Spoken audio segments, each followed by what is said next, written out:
传我命令，让弟兄们做好准备，打起精神。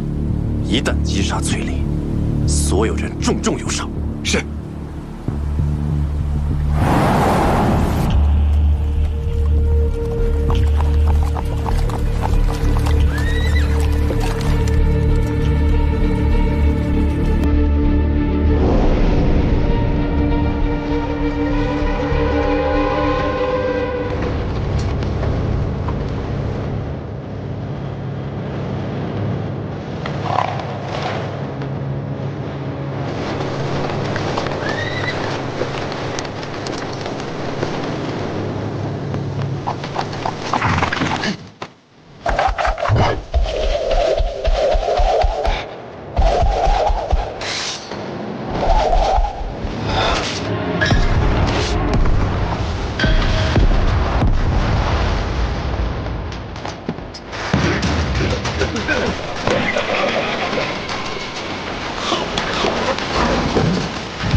这次再行事，务必要成功啊！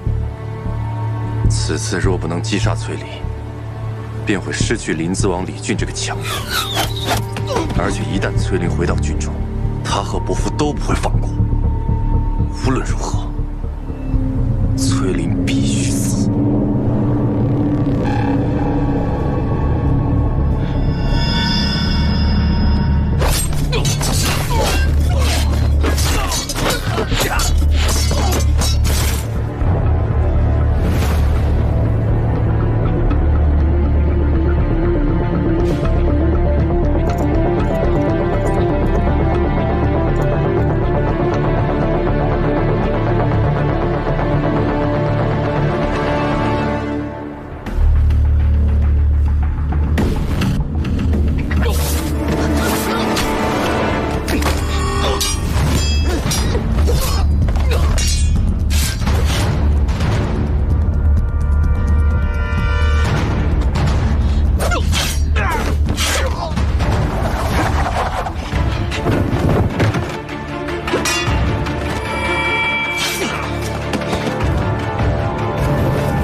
我还以为你要授何校尉呢，我看你就是嘴硬心软。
下的大业，倒也值得。崔公子辛苦了，本王都记在心里面，应许你的，分毫也不会少。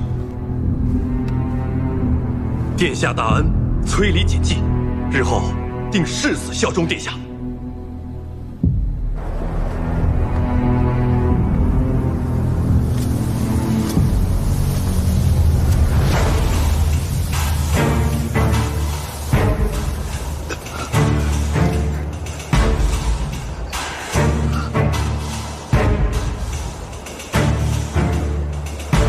我是崔家军主帅，平凉大将军崔乙。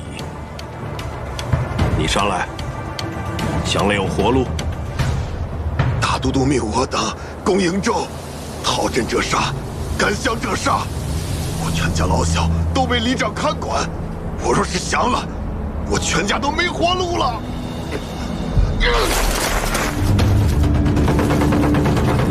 孙敬的兵马被咱们坑了一半，还有一半仓皇逃走，干脆我们一不做二不休，跟在他们后面，直捣西长京。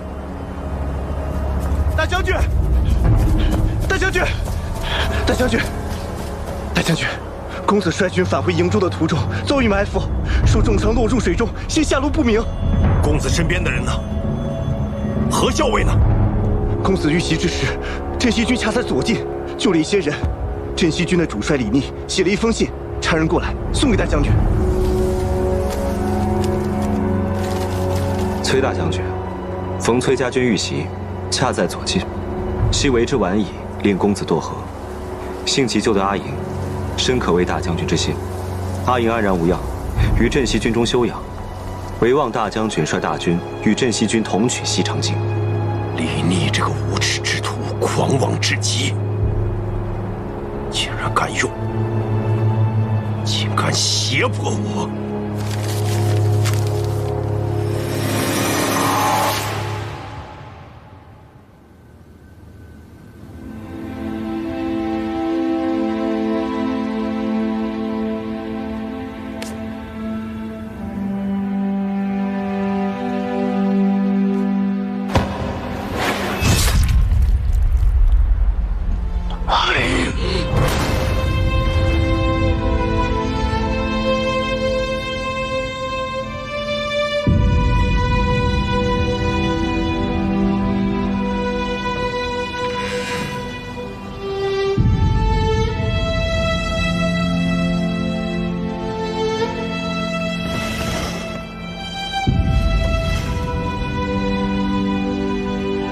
小魏，喝药了。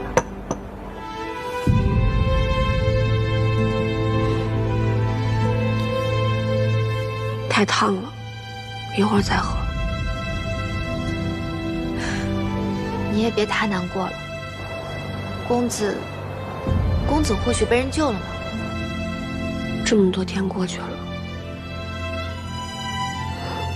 一点消息都没有。只怕是凶多吉少了。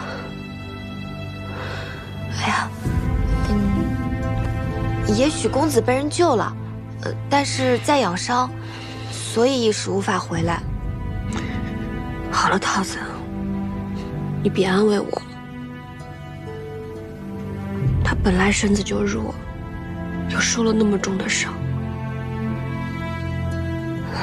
落在湍急的河里。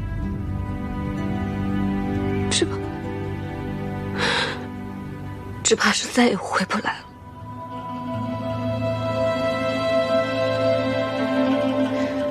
他跟我从小一起长大，其实在我心里，他跟我亲生兄长是一样的，但没想到。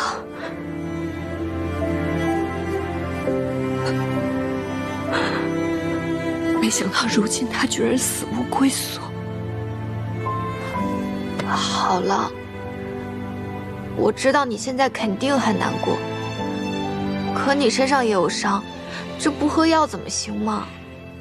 咱们把伤养好了，还要赶回瀛州去见大将军呢。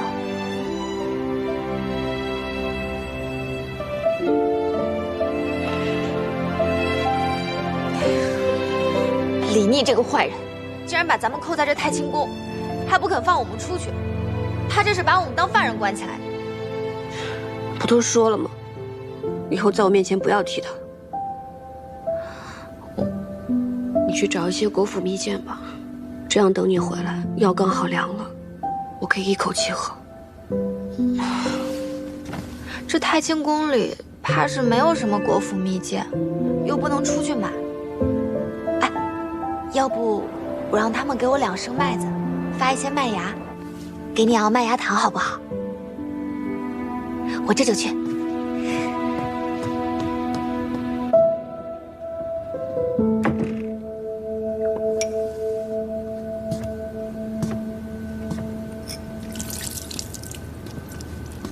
你为什么把药倒了？我是害了镇西军的罪人，我不吃药死得快点，岂不是更重你下怀？其实你当日根本就没有必要救我。如果我和公子都死了，也能让你出口恶气啊！我不会不救你的。我不需要你救，当日不需要，如今也不需要。你们镇西军的人是不是群情激愤，一定要杀了我跟桃子报仇？所以你才把我跟桃子都关在这太清宫，用你的亲兵守卫，不就是怕你们的人想冲过来杀了我们吗？阿英，我想明白了潼关的事，是嫌你英不值钱。你为人心高气傲，从来都是用阳谋，这种下三滥的手段你不屑去用，且不顾大局，不是你的做派。若真是你做的，你也会坦然相认。所以，是我冤枉你。你没有冤枉我，是我。就是我害死了你军中的兄弟，你一刀杀了我好了，何必在这假惺惺的要救我呢？对不起，我知道不应该不相信你，但那日事发突然，我们镇西军死了这么多人，我才会理智全无，才会误解你。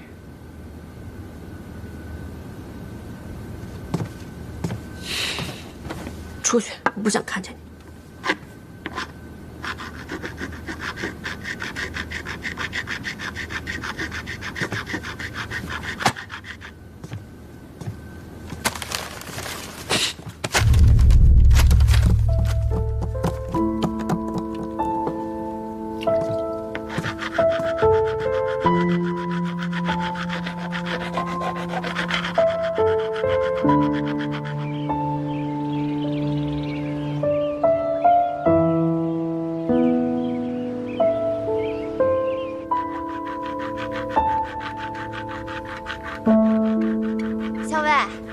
你说巧不巧？本来呢，我正发愁呢，做麦芽糖啊，怎么着也得2日吧。哎，没想到厨房那儿有洛阳送来的点心，说是给李密的，我不由分说先拿了一点来。我试过了，没有毒，味道还不错呢。哎呦，这是怎么？没什么，药我刚才喝了。屋里刚才进了一只老鼠，我随手拿东西去砸，老鼠没砸到，东西却散了一地。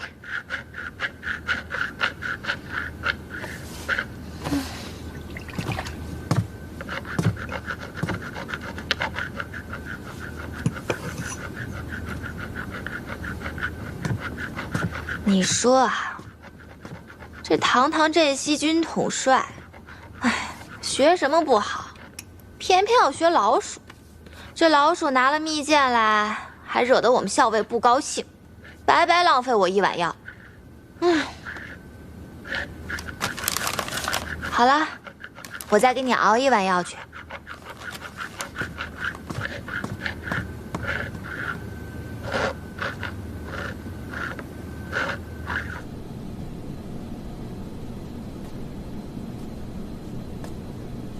又去太清宫了。瀛州有消息吗？崔毅真的是老奸巨猾，孙敬派过去的兵马被他坑了大半，还有一半被崔毅追击，且战且退，快到福州了。崔毅怎么说？他倒是痛快，答应了咱们的条件。不过这个老狐狸要咱们活捉崔离，估计是想为自己的儿子亲手报仇。大哥那个人，担不起什么责任。崔离藏在他那儿，说太平无事还好，但凡有点风吹草动，他必然会交出崔离。是啊，石相，太清宫的那几位既然不曾与崔林共谋，而且又是崔乙指名要保全的人，其中的缘由，我定会向军中的同袍解说。还有，崔乙现在既然答应了和我们一起出兵，也算是给兄弟们报仇了。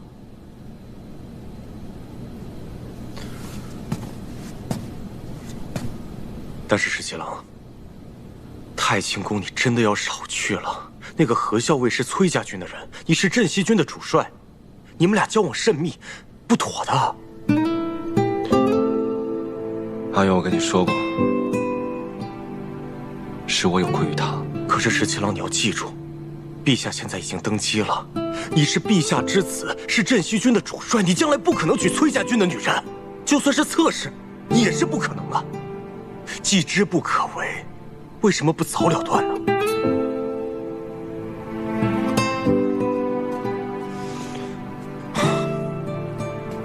石七郎，只是你自己心里也清楚，你以后的婚配必定是陛下为你赐婚，选中的人也必定是京中的名门闺秀。就算你向陛下相求，他也会为你找一个堪做王妃的人。石七郎，你是不可能娶她的。此事言之尚早。说李逆他领着兵不进洛阳城，反而扎营了，是什么道理呢？李逆派人给父皇的奏书上说的是大军不便于进城，驻于城外，便于军机云云。哼，这明明就是打了败仗不肯进城，还有脸面给父皇上书说要去收复什么西长京。大哥，崔家公子如今死了，崔乙必定是怒火中烧啊。他不进城也好，免得到时候万一崔家军来了，祸及了洛阳城。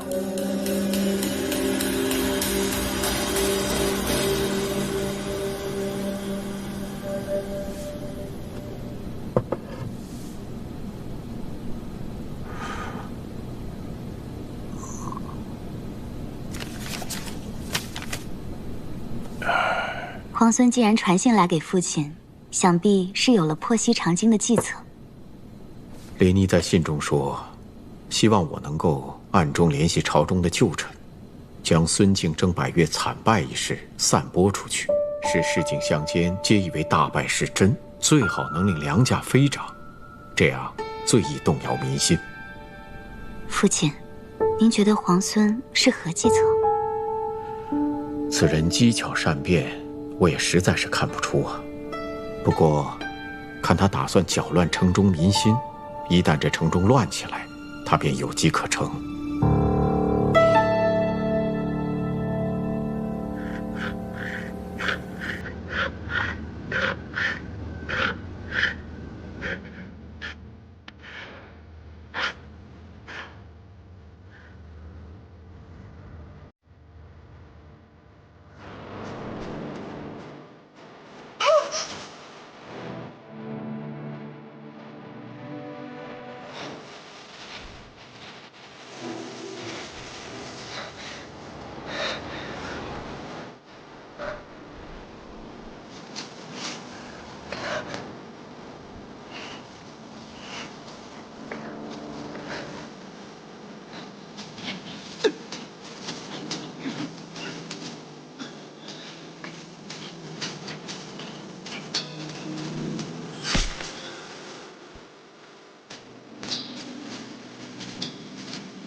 谢谢你，不疼吧？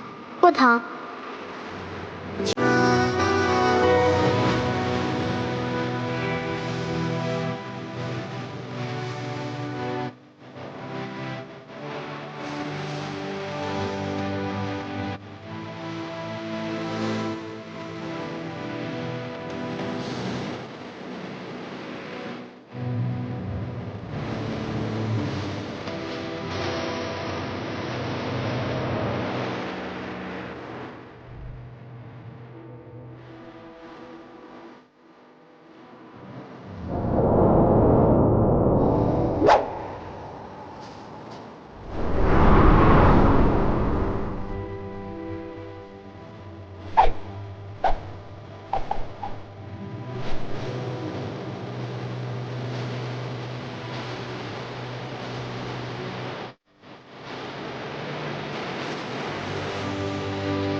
要想下棋，我给你找一套便是。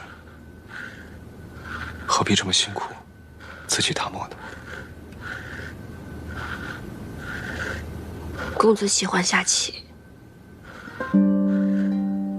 我曾经答应过他，一定会送他一套我亲手打磨的棋子。阿莹，副帅终于答应咱们，可以率军出瀛州了。时机总是稍纵即逝，咱们可不能错失良机啊！真的吗？阿莹，我知道，这是你心心念念的。自从那个孙敬谋逆，你就想要放手一搏，逐鹿天下，问鼎九州。公子是知道我所思所想的人。阿莹的所思所想，自然就是我的所思所想。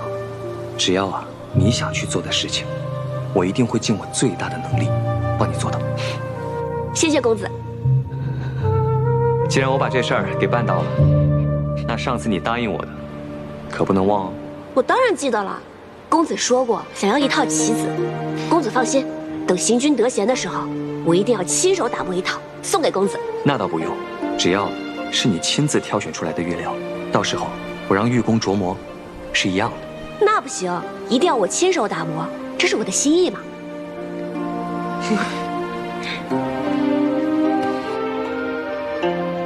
但是现在，怕是再也没有机会当面送给他了。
不管你是真喜欢你们家公子，还是假喜欢你们家公子，我对你就是真心的。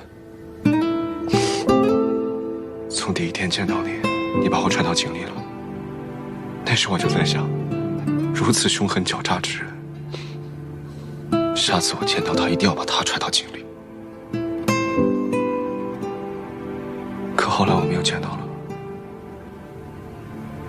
我本来可以对你下狠手，我没有这么做，我犹豫了，我也不知道为什么。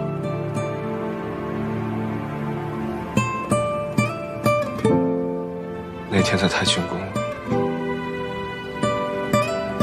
我和你打了个赌，结果我输给了你，但我心里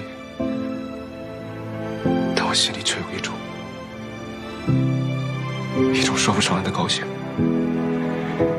因为我终于知道，其实你心里也喜欢我，你心里也有我，所以你口口声声说你骗我，你不喜欢我，说从前都是假的，我不会相信，因为你对我都是真的。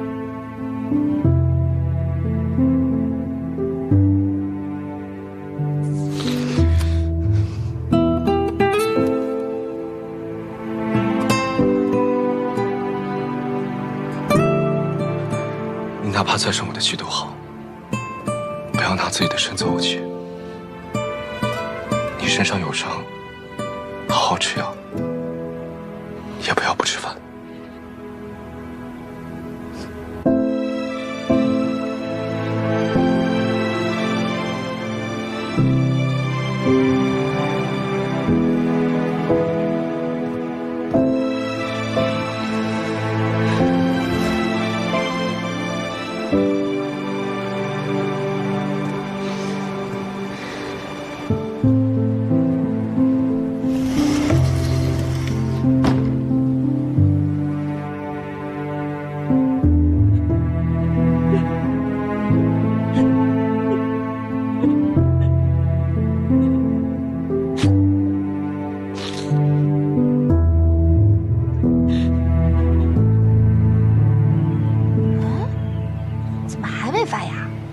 难道是天太冷了？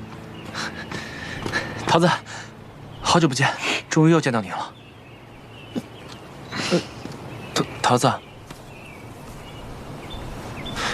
桃子，你为什么又不理我了？我帮你。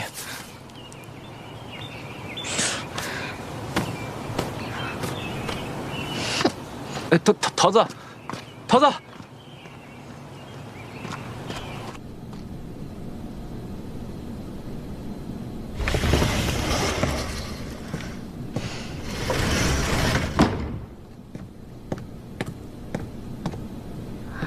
这老鼠又来了。这老鼠来一次，你就发一次脾气，肝气郁结，我真是担心你这伤啊，迟迟都好不了。心里不好受，要不咱们吃颗乳糖？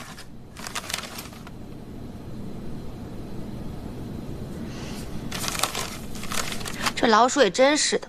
明知道我们校尉看见他就想砸他，还敢拿糖来。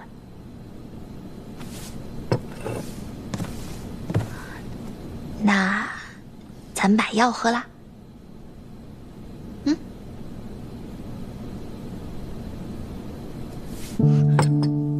你手怎么了？没什么，破了皮而已。你这又是何苦呢？就算是公子九泉之下，看见你这样折磨自己。他也是会很心痛的。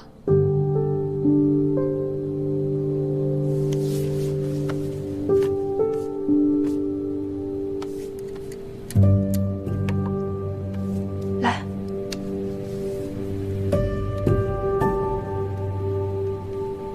方才你跟李妮吵架了？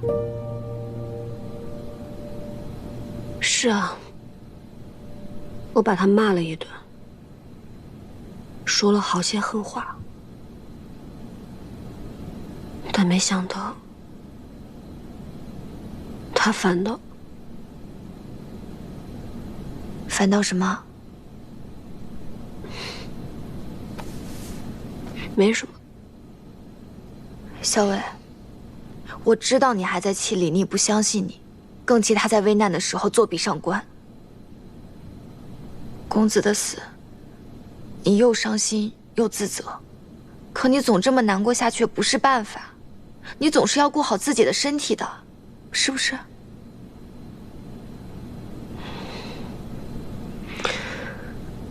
知道了，你放心吧。咱们现在困在这儿，还不知道大将军该如何担心呢。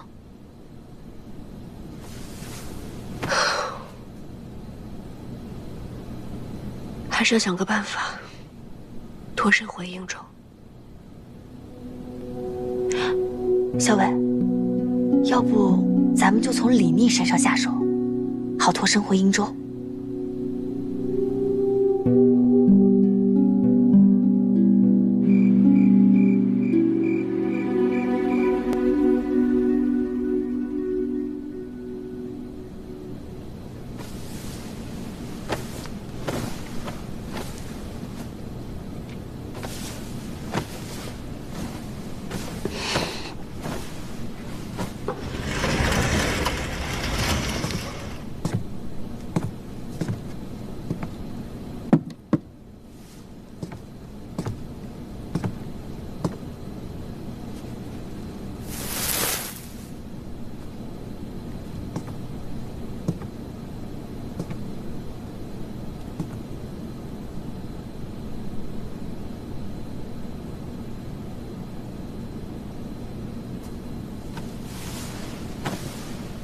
小老鼠偷灯油，偷不着偷蜜糖。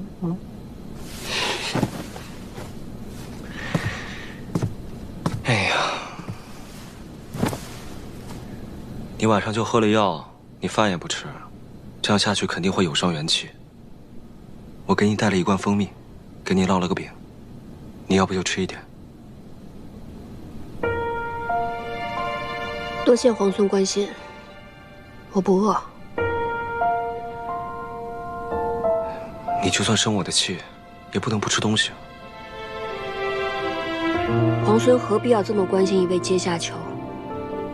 天太晚了，男女有别，皇孙在这里实在不方便，还是赶紧走吧。我只是想请你留下来多待几日，你并不是阶下囚。皇孙何必要说的这么冠冕堂皇？我们家公子已经死了，何某一介女流，对于皇孙挟制我们崔家军没有任何用处。既然说我不是阶下囚，那你为何不肯放我走？因为你身上有伤。当日你如果晚来一刻，我便也已是江中冤魂，何必还要在这关心我有没有伤？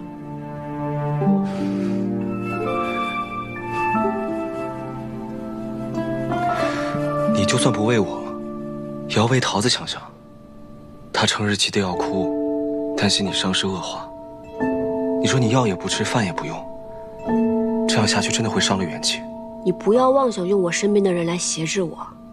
我跟桃子情同姐妹，她如何我如何，我们两相自然之道，跟你没有任何关系。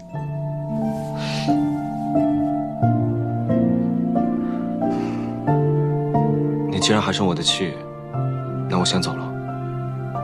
不要带着怒气睡觉，对身体不好。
桃子，桃子，我来帮你拿。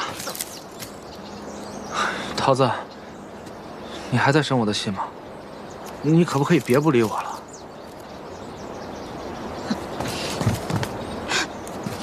哎，桃子，你采药去啊，我陪你一起吧。桃子，陛下下旨封我为秦王，令我为行军大总管，收复西长京。圣旨是昨天晚上到的，不仅封了你为秦王，还改封会稽王为齐王，临淄王为信王。唉，这是要把我架在火上烤啊！若收复不了西长京，那就该问我罪了。十七郎，要不然上书辞一辞？辞什么？陛下都下旨了。但我就做秦王，正好以行军大总管的名头，可以名正言顺调遣天下秦王之师，收复西长京。这一次，城里面就靠你们了。你就放心吧，十七郎，我们一定会按你说的办，把这西长京啊闹他个天翻地覆。就是，咱们兄弟别的本事没有，闹他个天翻地覆这种事儿再拿手不过。是啊，这次我伤还没好，不能跟你们一块儿去了。我替你去，给你闹个双份的回来。现在城中暗流涌动，敌我莫辨，你们千万要留心，行事必须谨慎，还有，务必保自身周全。你就放心吧，等攻下西长京，我们再回来同你们喝酒。喝酒，攻下西长京，回来一起喝酒，一起喝酒。走。相爷，现城中谣言四起，近几日粮价飞涨，人心惶惶。都说那孙大都督派去伐百越的大军败了，城里都说那韦帝的儿子李逆刚刚被封秦王，眼看着就要攻打西长京，都说他是天煞星下凡，专克大都督的。还说什么了？还说秦王派奸细在井水里下了毒，闹得人心惶惶的，都不敢食用井水了。还有人说那太仓里其实是空的，连半颗粮食都没有。这粮食啊，早就被伐百越的大军拿去当了军粮了。只要秦王一围城，这城中的百姓都会被活活饿死。好了，我知道了，下去吧。命令下人严守门户，不得出门。是。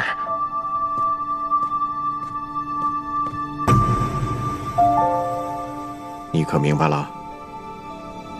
秦王这是想搅乱。正是，秦王正是想搅乱民心。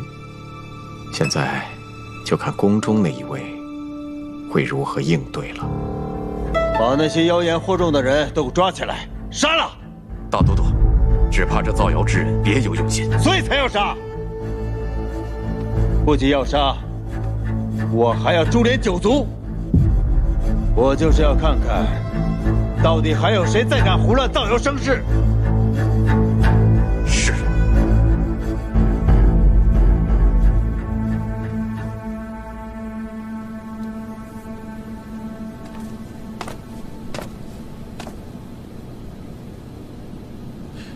今日怎么这么早过来？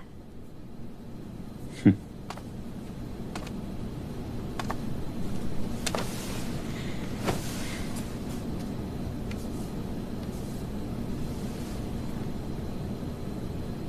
你从前不喜欢这些脂粉，今日怎么热衷起来了？也许是那一日，在镜中看见自己的白发吧。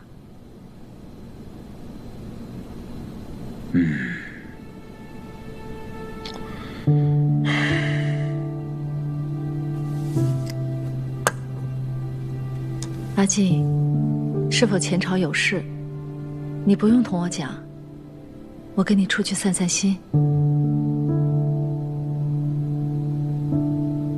我自起兵，一直觉得天下九州腐蚀可得，没想到李逆率领镇西军竟然一路杀过来，剑指西长京。潼关是两京门户，只要潼关在手，李逆就算是有洛阳，也无用武之地。崔乙奸险，他若是和李逆联手，时局便会艰难起来了。不会的，崔乙别有私心，否则他不会派军出瀛州。李逆是伪帝之子，两个人各怀心思，断不会轻易联手。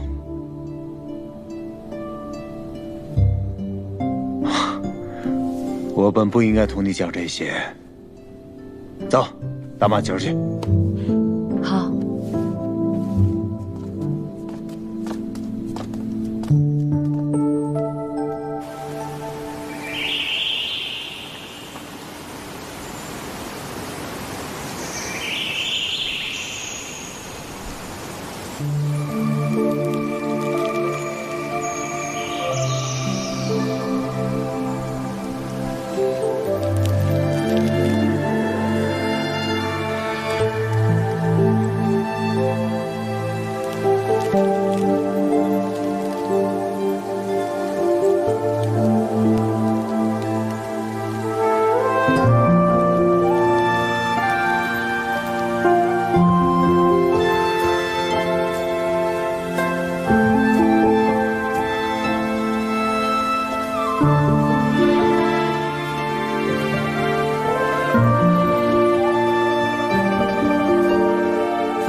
怎么，你打算这辈子都不理我了？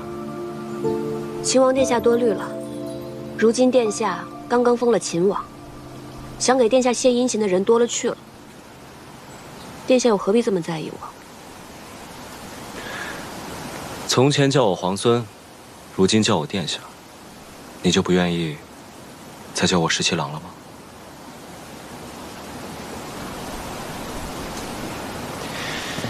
哎呀，还是这里舒服呀。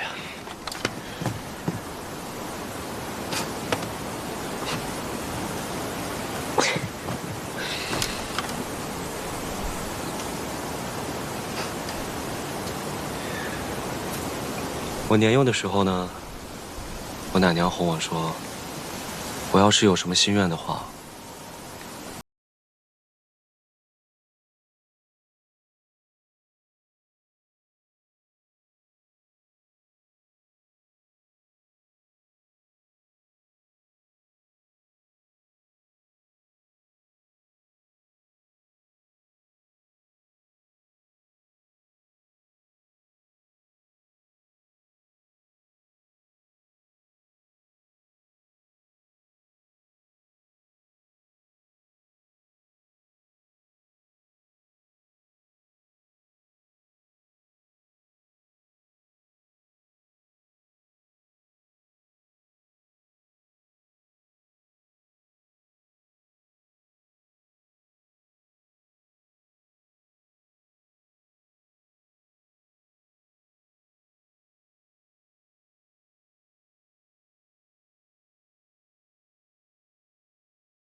还有心清雅致在这里钓鱼啊？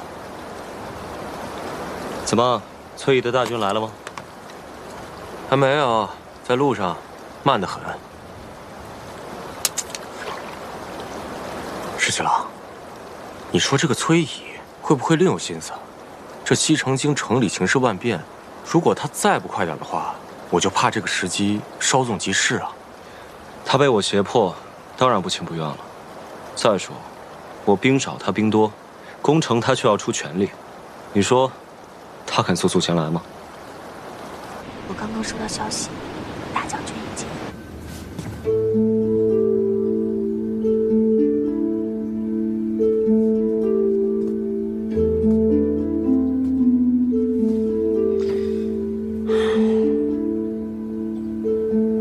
这倒是个难得的机会，说不定可以脱身。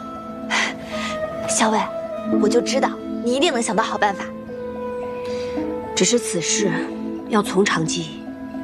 李逆这个人绝顶聪明，如果不计划周详，肯定还是难以脱身的。李逆呢？那个耳朵一直跟着我，我不搭理他，他就喋喋不休的。说起下午的时候，李逆一直在河边钓鱼，他还问我想不想吃鲜鱼呢。钓鱼？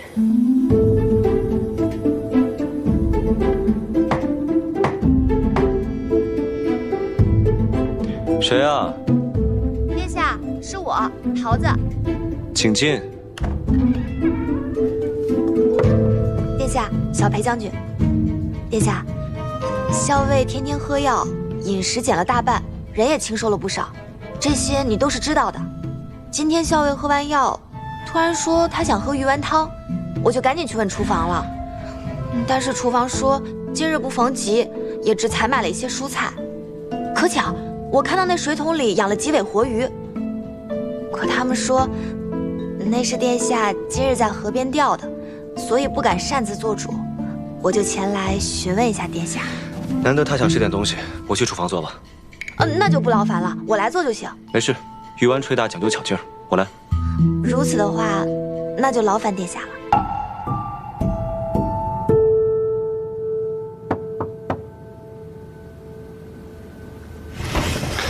桃子，你回来了。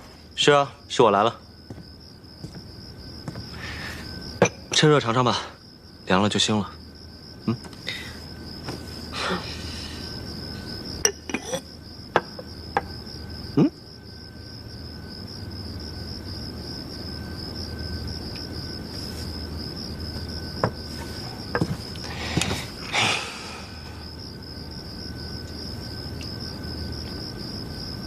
好吃吗？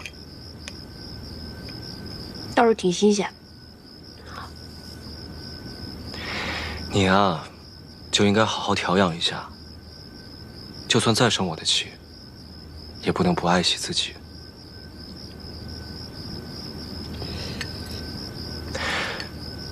日后你要想吃什么，想要什么，我都找人给你去买。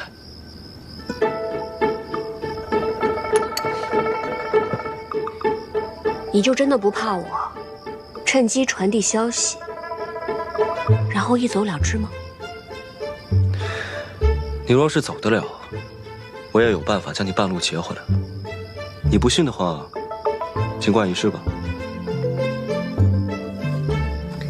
孙敬征百越的大军并未真败，只是瀛州兵败，只怕孙敬会速速召回百越大军，他又掌控了潼关。对你是两面夹击，除非你能在百越大军回朝之前攻下西长京，但是以镇西军如今的兵力，怕是做不到了。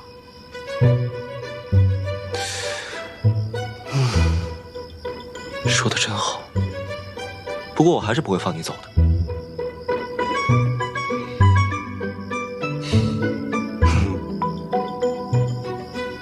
殿下真是知我甚深啊！你也知我甚深啊，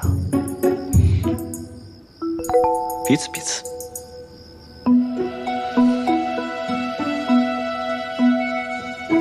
桃子，你药材买齐了没有？那个，都过去那么久了，你能不能理理我？只要你能理我，你让我做什么都行。你说我为什么不理你？那天你就眼睁睁地看着我跟校尉被别人追杀。你们不管不顾的，你和你们家秦王一样，薄情寡义，见死不救，铁石心肠。不是的，那一天我也很着急，我也很想冲下去救你的，但是军令如山，我也是实在没有办法。再说，我们镇西军的兵卒是从来不会违反军令的。狡辩！我没有狡辩。那一日，十七郎他也是有分寸的，他那时候张着弓搭着箭，他不会眼睁睁看你们出事的。哎，桃子，那你到底要怎么样才能原谅我呢？要不我陪你上山采药，或者我陪你买好吃的。哎，你还要吃猪耳朵吗？只要你愿意理我，你让我做什么都行。你说的，我让你做什么都行的。嗯。不，除了放你和何校尉离开。你不是耳朵挺好使的吗？你不会真的要吃我的耳朵吧？我呸！谁要吃你的臭耳朵了？我是说，我想让你给我做一个哨子。哨子？嗯，这个哨子呢，只有你一个人能听得见。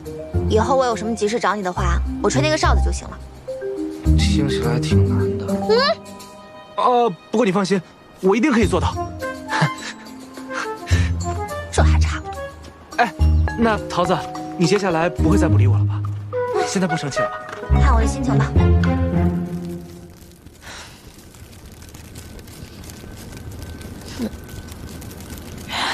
唉，十七郎刚刚去见了何校尉，结果又吃了闭门羹。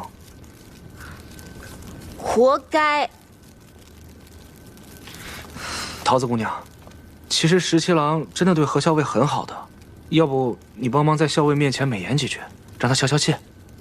他要是真对我们家校尉好啊，就不会拿这些破烂药材滥竽充数了。我们家校尉的伤到现在还没好，你看看这都是些什么呀？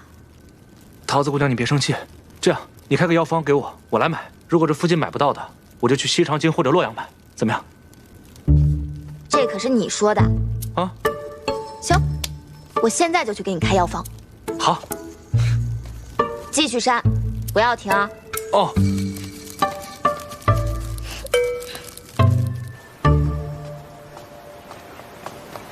哎，干什么去啊？哦，何校尉的伤不是迟迟不见好吗？这里药材有限，所以桃子姑娘给了我个药方，让我去把药买齐。哦，对，桃子还说了，只要把这药买齐，她就会在何校尉面前替你美言几句，让他消气。龙骨、冠叶连桥、马蹄街、海浮时春不见、伊贝母，这么多药材，还特地指定了药铺，药铺之间相距又这么远。桃子说了，哪一家药铺药材最好，他最清楚。如果我到时候随便糊弄过去，他一闻就知道，到时候肯定饶不了我。嗯，辛苦了。那我去了。嗯，哎。桃子又没让你一家一家去买，你派人分头去买，岂不更快？桃子姑娘拜托我的事情，我怎么可以让别人去做呢？再说了，不就多跑几个地方吗？我脚程快，不会耽误的。那我走了。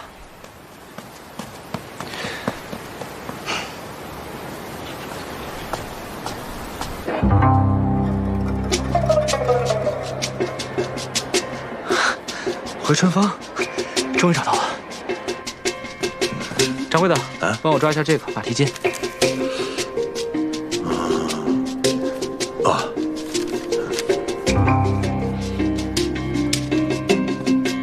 您的药。哎，谢谢。这是银钱，不用找了。哎，你慢走啊。哎。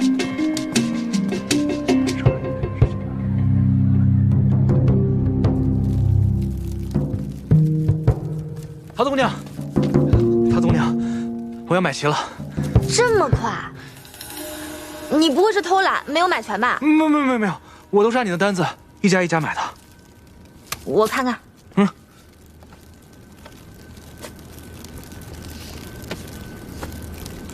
怎么样？嗯。那桃子姑娘，你可不可以在何校尉面前帮十七郎美言几句？行吧。看在这些药材的份上，哎，我再检查一下。哦，检查。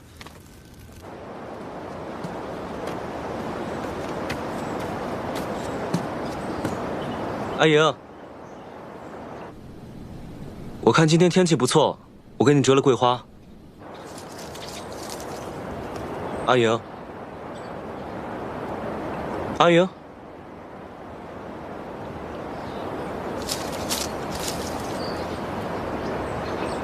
那我把花放门口了。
小伟，今天又有新鲜的花，我把昨天那束给换了吧。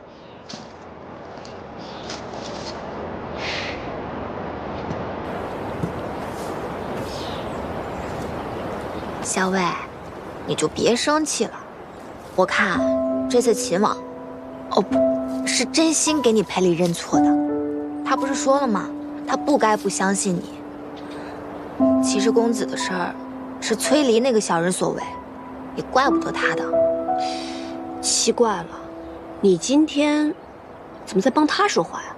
哎呀，小魏，我是为你着想，好不好？我看这秦王啊，对你真是挺用心的，他还派人四处采买药材呢。哪怕天天看你的脸色，也想在这太清宫一直陪着你。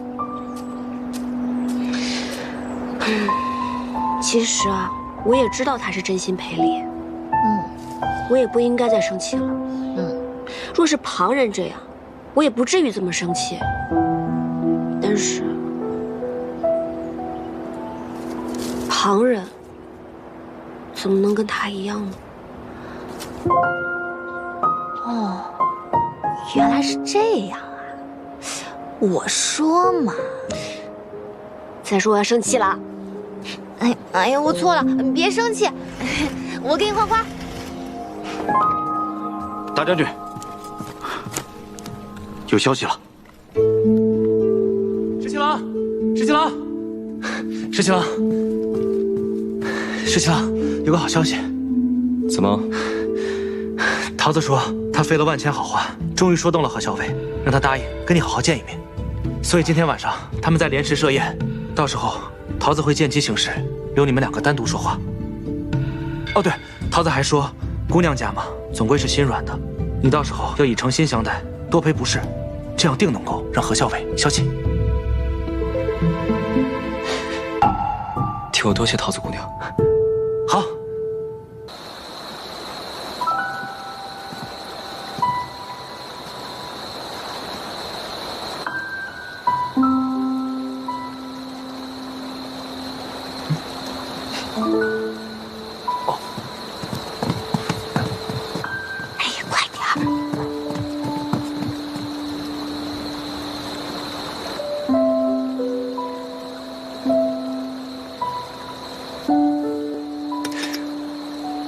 身上有伤，别喝酒了。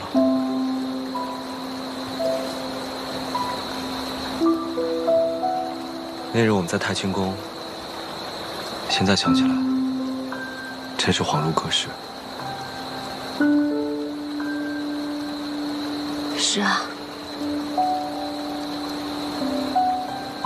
阿英，你还在生我的气吗？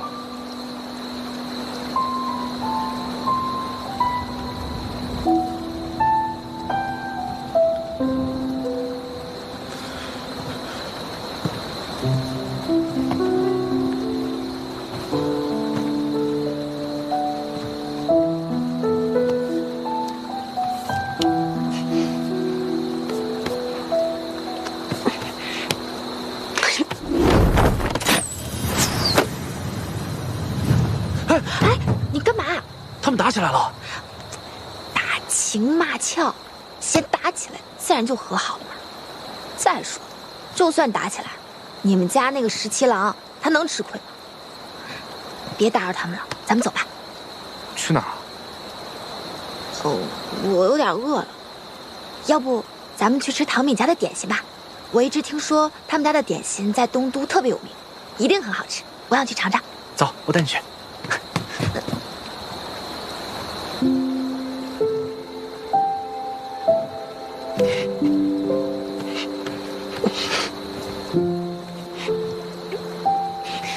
你干什么？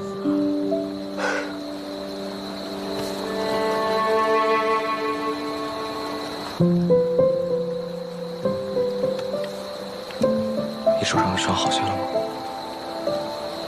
棋子磨好了，手上的伤自然也就好了。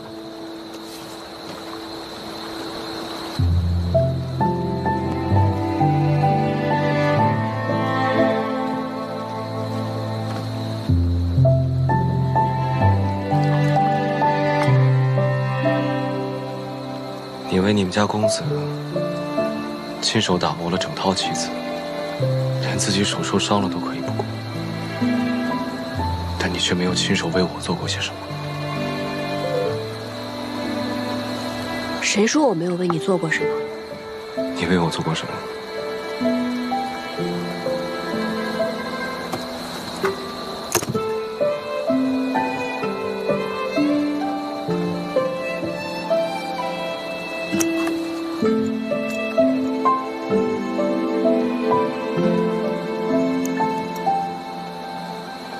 这是你亲手做的？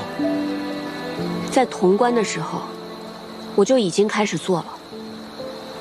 本来一直想着找机会送给你，可是后来我发现，你是一个忘情负义、见死不救的人，我还是烧了算了。怎么能烧了呢？你要是不生气的话，只要你不生气，哪怕你一天骂我1000句、10000句，我都会乖乖听着。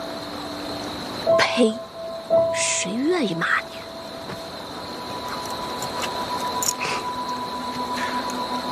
我打给你看好不好？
诺呢？他晕过去了，我多刺了2针，保管他3天都醒不过来。真狠，校尉教得好。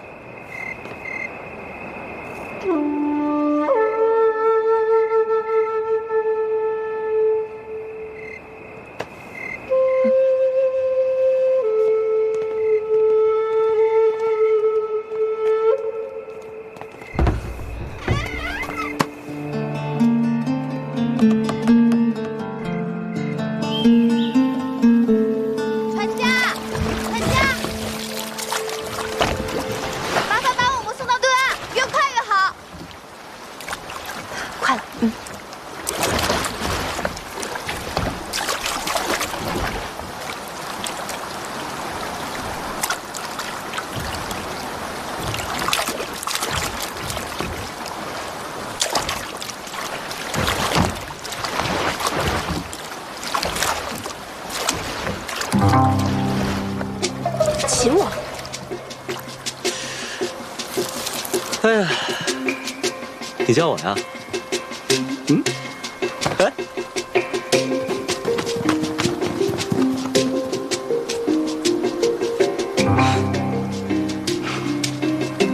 秦王殿下好计策。哎呀，这不是将计就计吗？那日看到桃子给常儿的药单，就有所怀疑。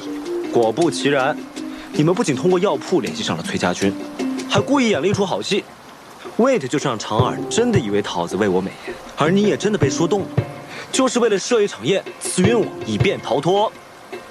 所以你早就知道了，就一直看着我们做戏。我这不是了解你吗？不让你试着逃一次，你怎么会甘心呢？好了，现在就带你们回到你们的住处。走喽！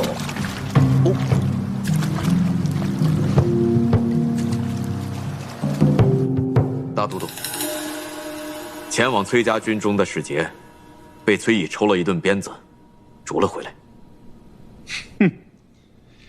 哎呀，崔乙这个脾气啊，倒是一点都没有改。崔家军的前锋已经到了九曲口，看样子是想渡河。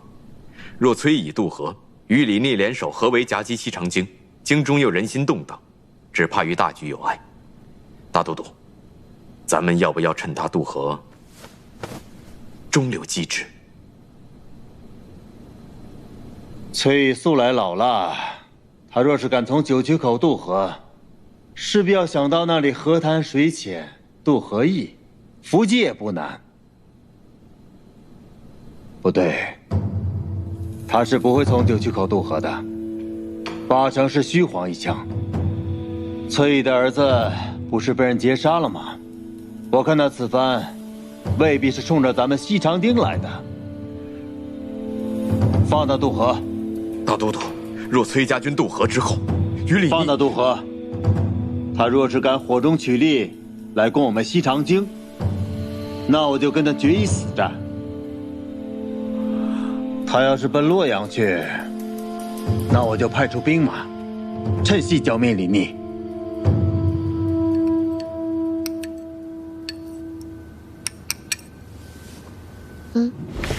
小心他。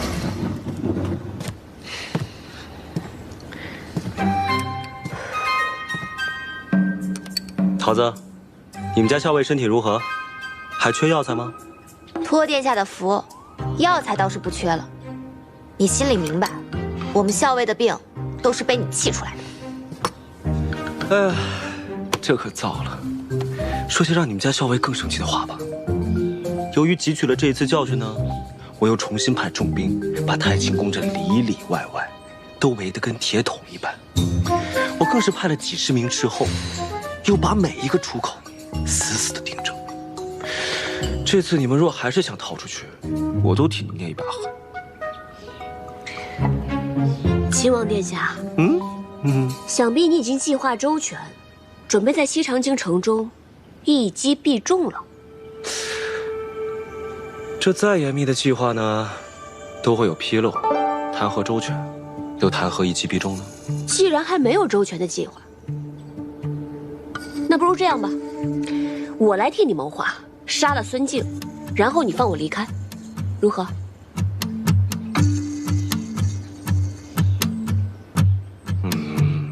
这不划算，我不答应。我竟然不知道殿下如此看重于我，小小女子，难道还贵重过孙子呀？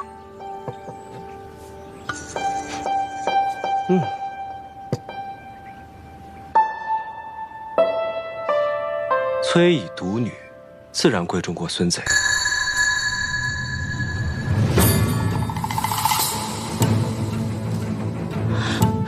原来你早就知道我们校尉是大将军的女儿。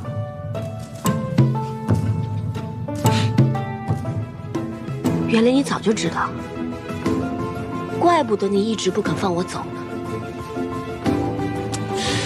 桃子姑娘，你先出去一下，我有几句话想对你们家何校尉说。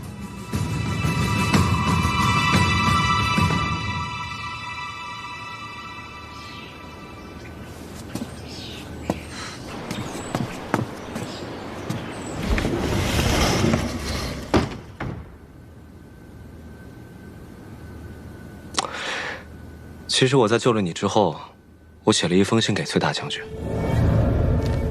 崔大将军，逢崔家军遇袭，恰在左近，昔为之晚矣，令公子多和。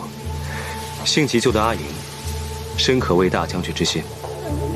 阿莹安然无恙，于镇西军中休养。唯望大将军率大军与镇西军同取西长京，灭孙贼，平叛秦王。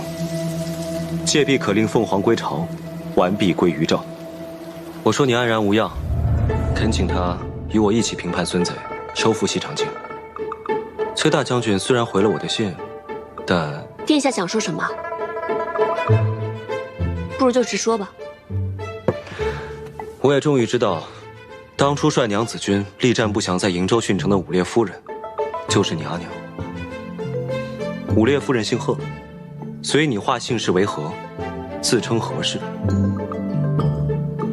我这几日就常在想，武烈夫人是何等英杰呀，崔大将军又是何等人物，才能生出你这样的女儿啊？你这是在打探？是啊，崔大将军其人，我没有半分把握，所以只能这样请教喽。那或许，再过一段时间，你就会知道父帅究竟是什么样的人了。我有种不好的预感。为什么？我总觉得他跟你一样，聪明过人，是个十分厉害的角色。不知道我这样得罪他，他会如何发作呢？父亲就我这么一个女儿，你拿我威胁他？父帅会作何反应，自是不必说。若是你落在了他的手中，八成他会拿鞭子抽你。哎呀，那我可得小心点，不能落入他的手中。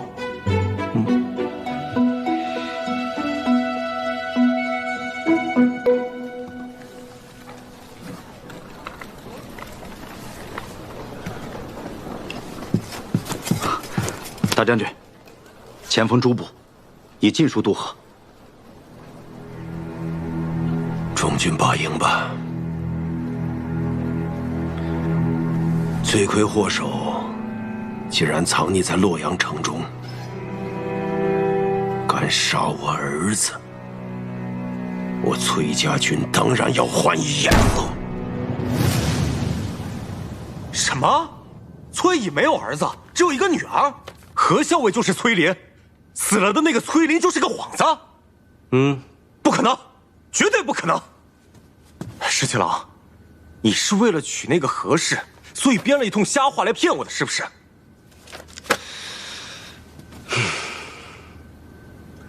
你仔细想想，从前崔公子对何校尉的态度，你再仔细想想，我有没有必要骗你？原来如此。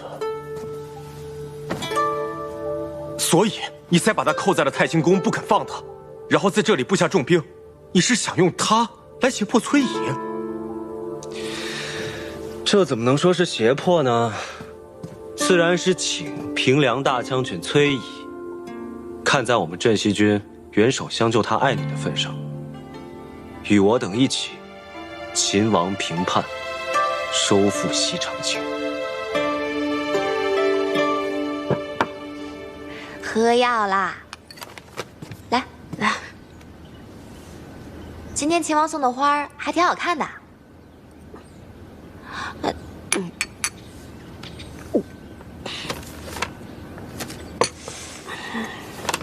哎，你今天怎么好像变了个人一样？变成什么样了？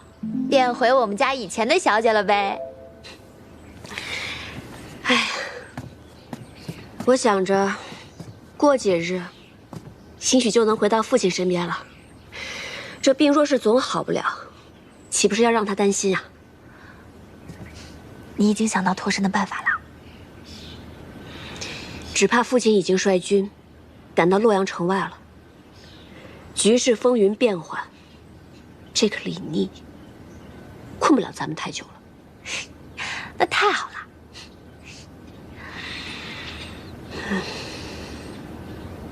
我只是在想，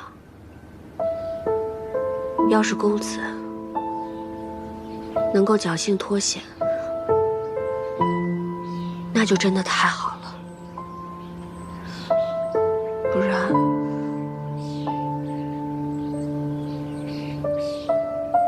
这会是我终身的遗憾。好啦，如果公子知道的话，他也希望你能够不要多想，保重好自己。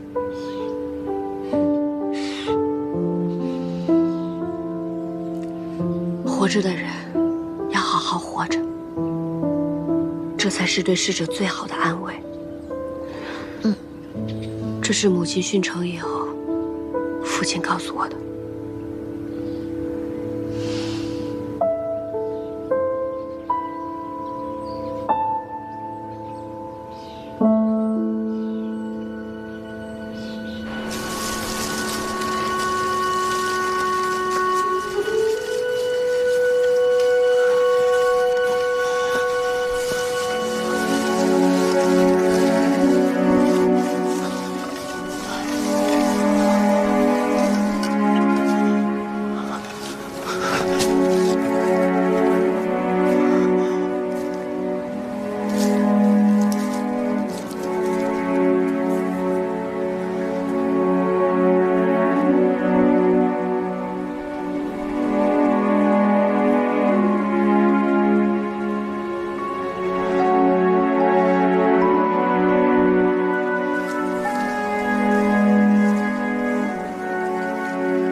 十七郎，有消息了，孙敬果然出兵了，他兵分2路，一路去了洛阳，一路直奔咱们大营来了。果然被你料到了，孙敬这个老贼，真的趁崔乙攻打洛阳城之机，派兵攻打我们镇西军，而且还派了一支军队去了洛阳城，看来是想白捡这个便宜啊。那我们就先在这里杀他们个猝不及防。天气都凉了，哪来这么多花呀？秦王不是命人每天送来1束花吗？我就把这花瓣、花蕊啊都给摘下来，能入药的入药，不能入药的就入浴，绝不浪费。我们家桃子还真是不嫌麻烦呢。每天待在这儿，闷都闷死了，总得找些事情做吧。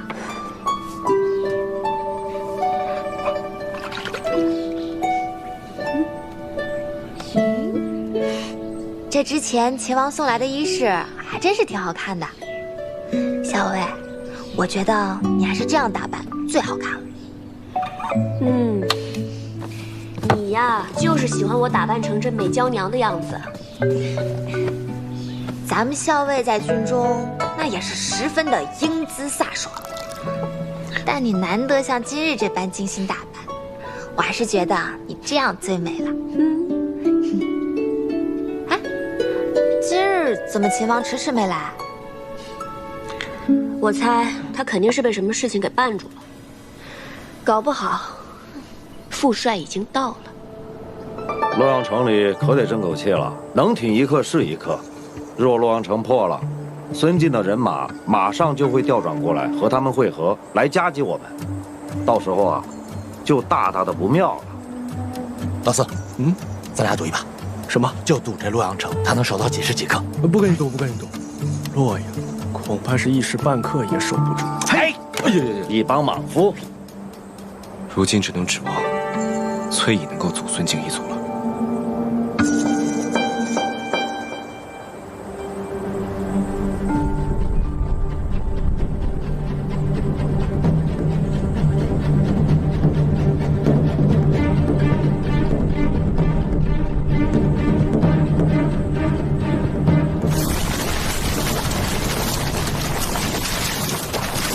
真的，大将军真的来了。我虽然是猜测，但是8、9不离十。这些年，崔家军都以公子的名号在外征战，副帅一直久居瀛州，但一招出手便大破孙敬之军。李逆这个人心思缜密，他摸不清副帅的行事做派，便不会轻举妄动。那秦王到底想干什么？难道他想跟大将军开战？上兵伐谋，其次伐兵。李逆的上上之策，肯定是想拉拢副帅，合纵连横，收复西长京，力保李氏江山不失。啊，这个李逆想的还挺美的。小姐，你可什么都别跟他说。这次大将军来了，可得好好揍他一顿，给咱们出口气。放心吧，我肯定不跟他说。再说了，副帅是何等人物，又何须我说呢？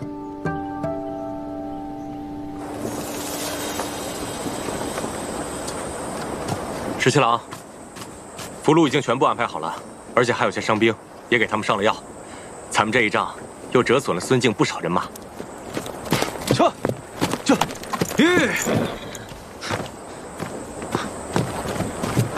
十七郎，崔义与申使从丰台门攻入洛阳，新王和齐王还有陛下皆无消息。哦对，崔义还派人送了封信过来。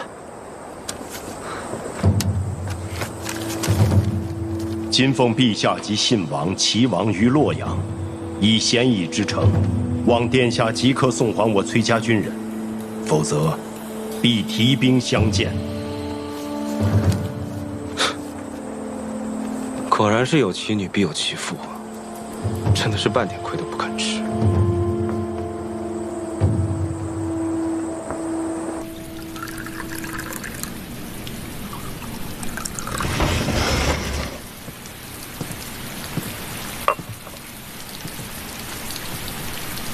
殿下，请用茶。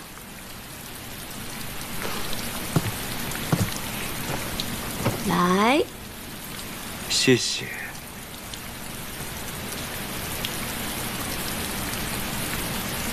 这护腕还带着呢。是啊，取银针时费了些功夫，之后就再也没有取下过了。连护腕都只有这一个，殿下何至于如此窘迫？若有人愿意再送我一只，我自然乐意收下。殿下军务繁忙，既特意到此，想必是我父帅令殿下看到了他的诚意。我之前呢，还好奇你父亲是个什么样的人，结果果然不出我所料，他与你简直是一模一样。你不愧为他的女儿，他也不愧为你的父亲。这话如何说啊？你的父帅呢，已经不费吹灰之力攻入洛阳，我父亲和2位兄长全部被你的父帅俘获。父帅生性豪爽好客，想必陛下也会十分适宜。你说，你长得这么好看，是像你父亲多一点，还是像你母亲多一点？别以为你跟我说这些甜言蜜语，我就会忘了你把我关押在此处之仇。你父亲这般好客，我哪敢再留念？只是，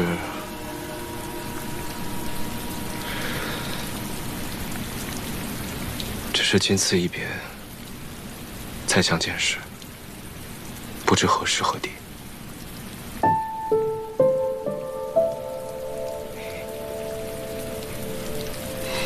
你打算什么时候放我走啊？崔大将军写了信，说希望明日就能见到你，我哪敢不从啊？明天啊？明天。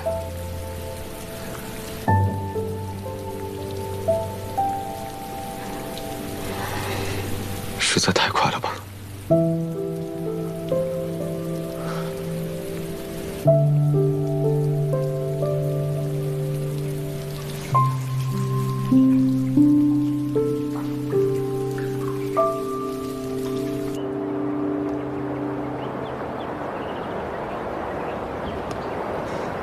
那，你试试。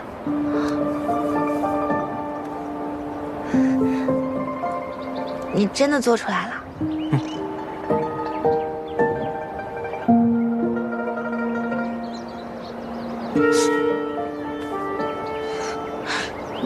你能听到？啊！以后只要你吹响它，我就会立刻到你身边。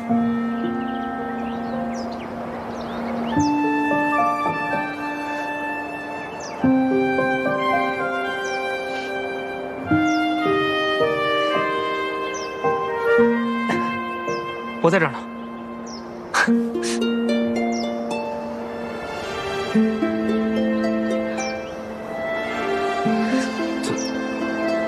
怎么了？你不喜欢吗？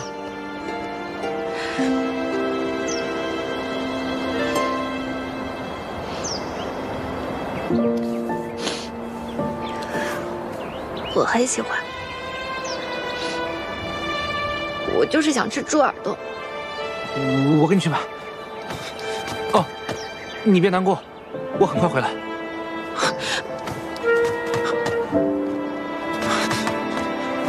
怎么了？发生什么事了？我明天就要走了，你真的要现在去买猪耳朵吗？那，你不是说你想吃吗？你呀，真是蠢的不可救药。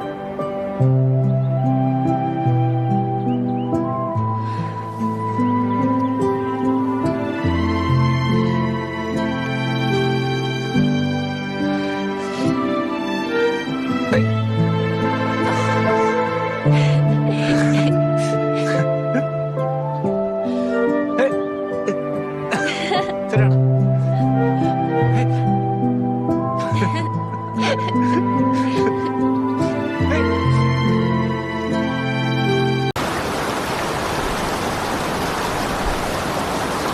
十七郎，你不是说这周围有重兵把守，还有好多斥候吗？是啊。那如果我们从这儿悄悄溜出去，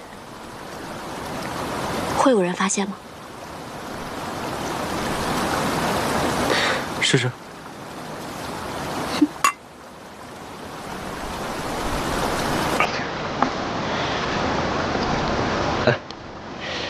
比谁先到马厩？好啊。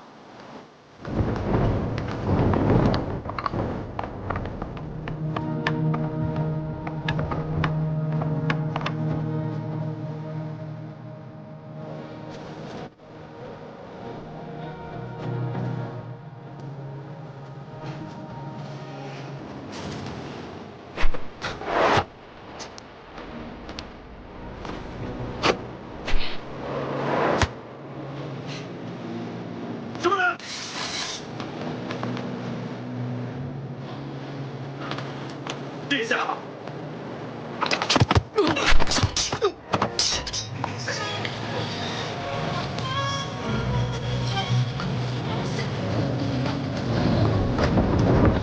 别说了。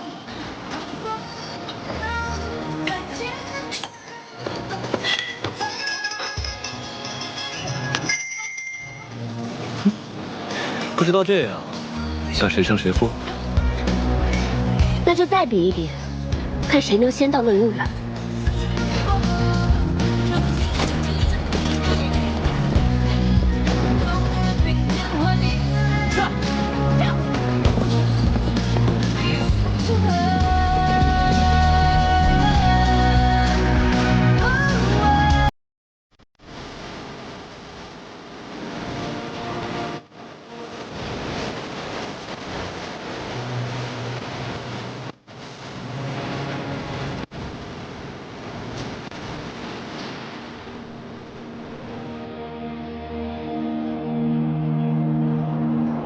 乐游原上遥望京都，果真很美啊。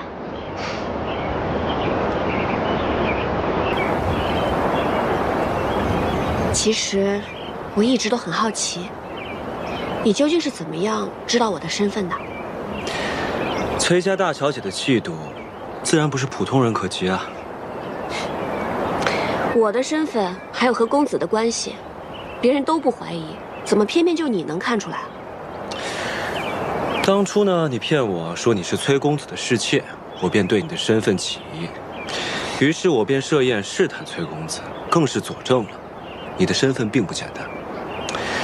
你和你们家公子名为主仆，实则他对你更尽几分。加之洛阳城之前，我又撞破了你替你们家公子上阵御敌。我就知道，当时你挑开我的面具，不免会疑心。可是当时我只是带公子上阵。你又如何能确定我就是父帅的女儿？当日你在潼关不顾自身安危也要救崔大将军，在旁人看起来可能全无破绽，但经过我细细琢磨之后，我总觉得不对，终于就被我猜到了。原来你早就知晓了。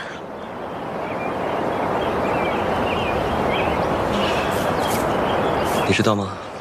我常常在想，如果你不是崔家女儿，我也不是李氏子弟，我们之间会不会就不会有这么多隔阂和波折？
你就不愿意立太孙为储君呢？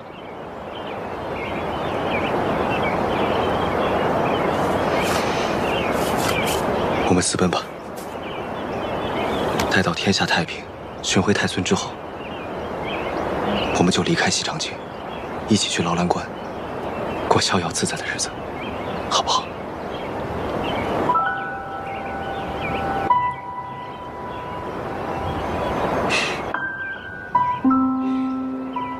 虽然知道不是真的，但是听你这么说，我还是很高兴。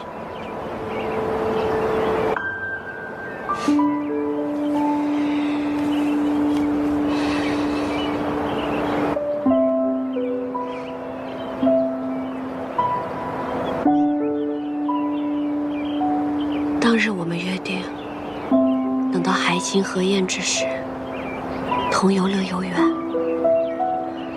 可惜天下未定，明日我们就要各奔东西了。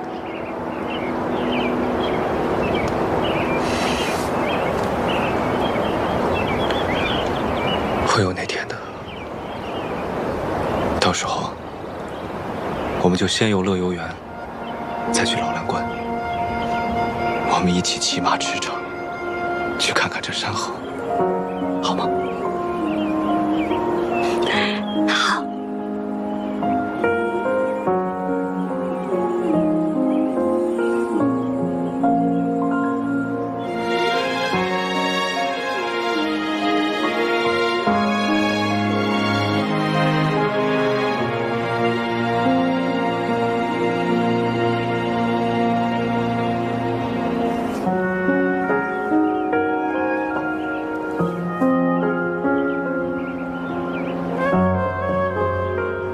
明日分开，再见，就不知何时了。当日得你所爱，今天完璧归赵了。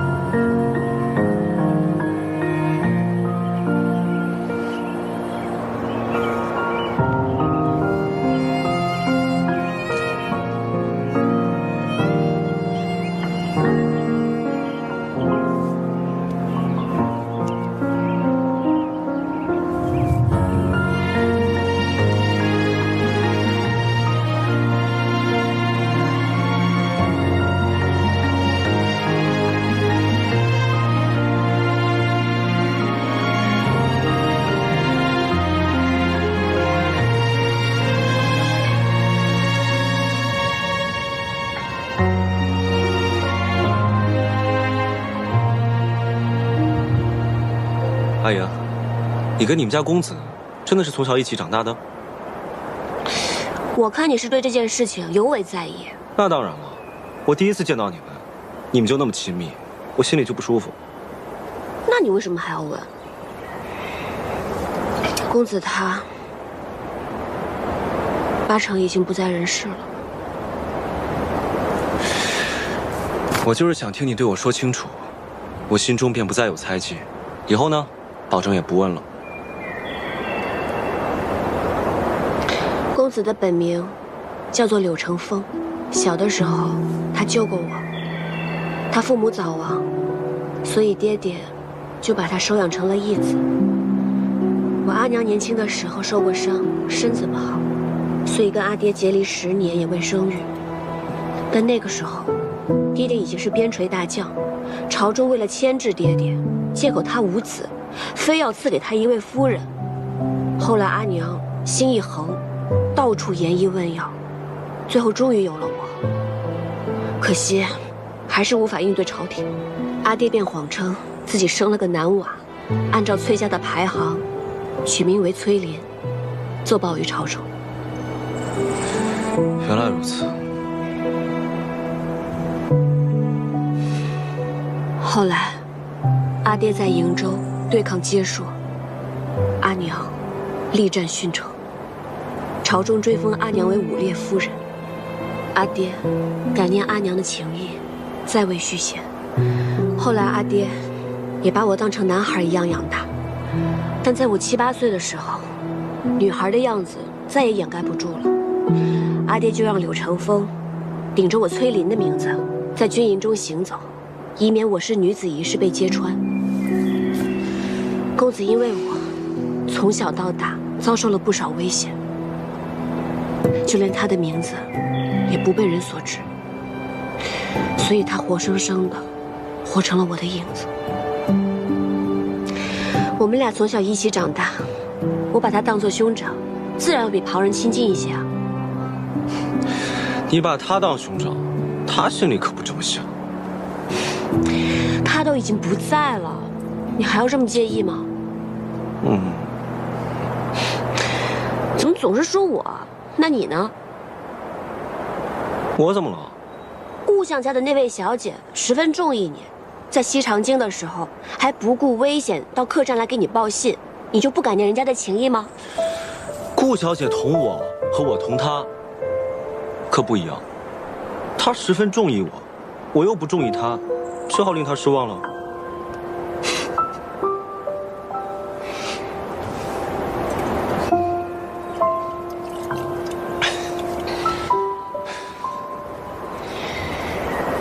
对酒当歌，人生几何？十七郎，你唱首歌给我听好不好？我哪会唱歌啊？我就只会哼一哼劳兰关的小曲。劳兰关的小曲儿也好啊，我想听。这些乡野民歌啊，可比不上阳春白雪，都略显粗糙了一些。崔小姐，多担待。绝不嫌弃。好。劳兰河水18弯，第一弯就是那银松滩。银松滩里的鱼儿飞呀，冰湖上那姑娘推开了窗。劳兰河水18。唱得不好啊？是有点走调，那你还让我唱？但是很好听。真的吗？嗯。那我认真唱一遍。好。那我要认真站起来唱了。劳兰河水18弯，第一弯就是那银松滩。银松滩里的鱼儿飞呀，冰湖上姑娘的梦儿美。劳兰河水18弯，第二弯就是那奇鱼滩。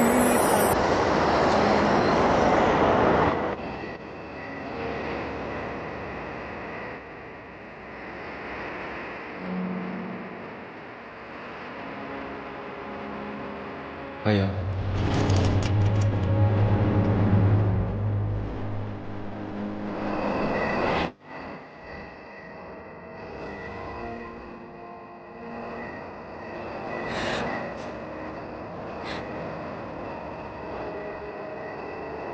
哎呀，你要再不醒来呢，我就要亲你了。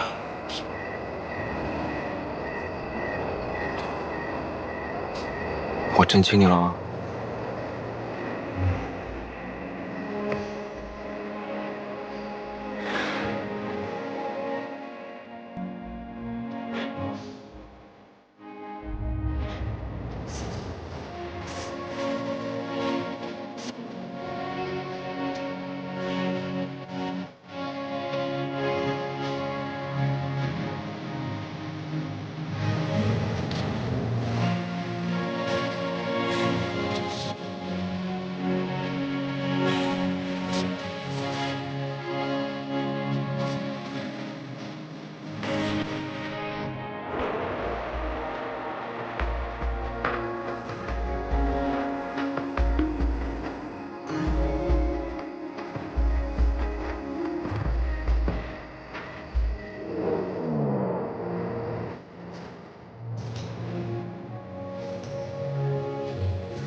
十七郎，我们走吧。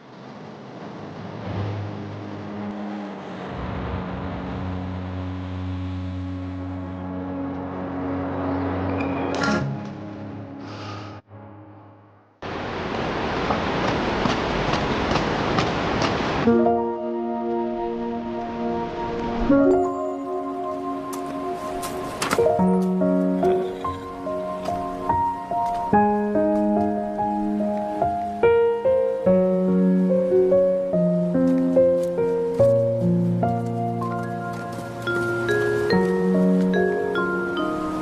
校尉，请。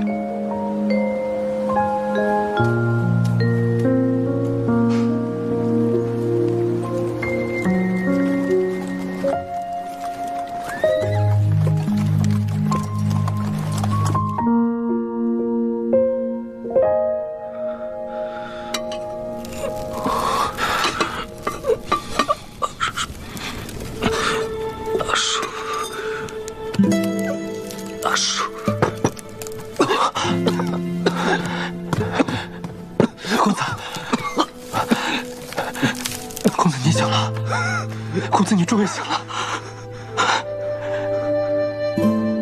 校尉呢？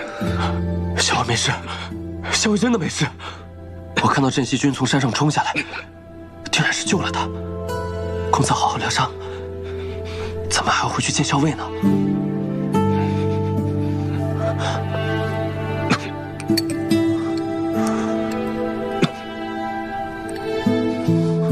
来。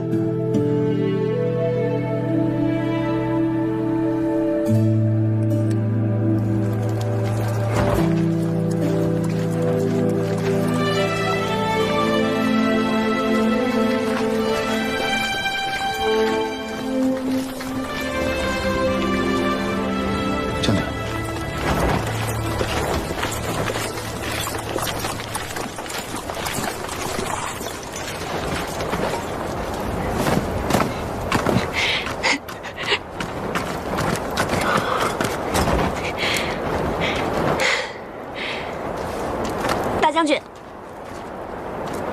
回来就好。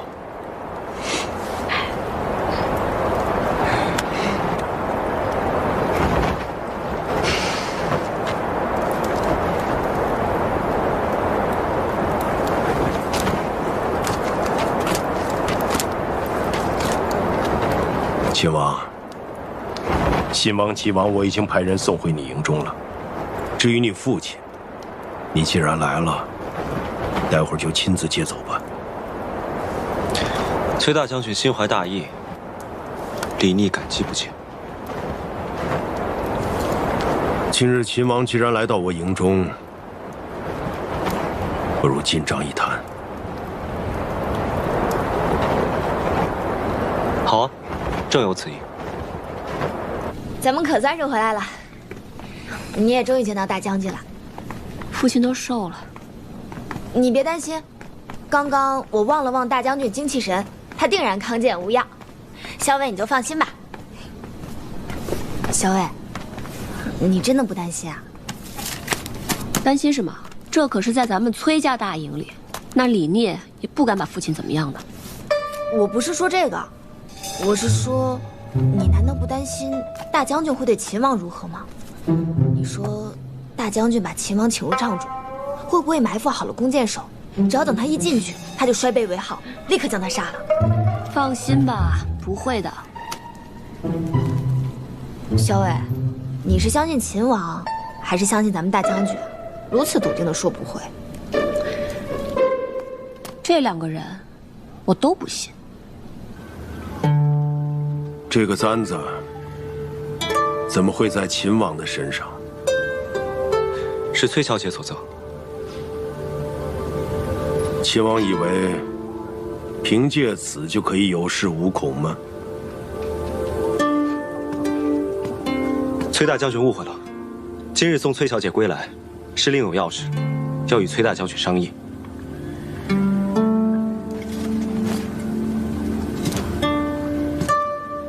秦王恐怕是想借我崔家军之力，收复西长京吧。之前秦王曾写信胁迫于我，今日还亲自送小女回来，想必秦王是觉得老夫不敢取秦王的项上人头。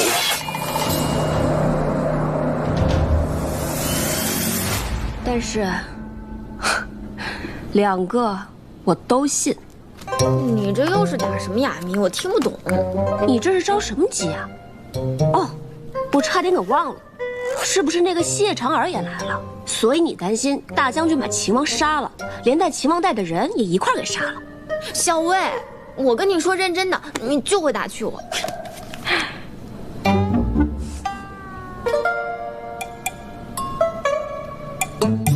大将军，阿爹，吃饭啦！来尝尝我给你煮的面条，可香了。阿莹啊，你怎么不问问秦王去哪儿了？难道阿爹还会把秦王杀了不成？哼，敢扣我女儿，还敢写信胁迫我，难道不应该杀了他？那阿爹还扣了他2个兄长，还有他父亲，所以你看秦王只能乖乖的把我送回来了，2相抵过，这样算起来，我阿爹还赚了呢。我正想问你呢，你怎么把你阿娘留给你的簪子送给秦王了？那是他赢了，我给他的彩头。什么赌约呀？值得你把你阿娘留给你的簪子做彩头啊？是这样的，阿爹。当初在并州的时候呢，那个韩立翻脸不认人，我跟李逆呢都是性命危在旦夕，所以我们俩就打了一个赌，谁要是赢了，那另外一个人就来帮助这个人成功逃脱，输的那个人就留在并州来做接应。李逆他输了，所以他就帮我先行逃脱，我就把我的簪子送给他当做彩头了。胡说，明明是你赢了，为什么要给他彩头啊？难道他当时是故意输给你的？阿爹啊！阿莹，你别被那小子骗了。他要是故意输给你，让你安然脱困，又怎么会让你知道？阿爹，你的阿莹有那么傻吗？哼，那可不好说，突然间犯起糊涂来呢。总之啊，这小子骗了我的女儿，还把你扣在太清宫里，实在是可恨。对，确实可恨。现在李逆终于落在我的手里，杀了他，正好解我心头这口恶气。如今东都已经在我崔家军的掌控之中，收复西长京，这天下就可以太平。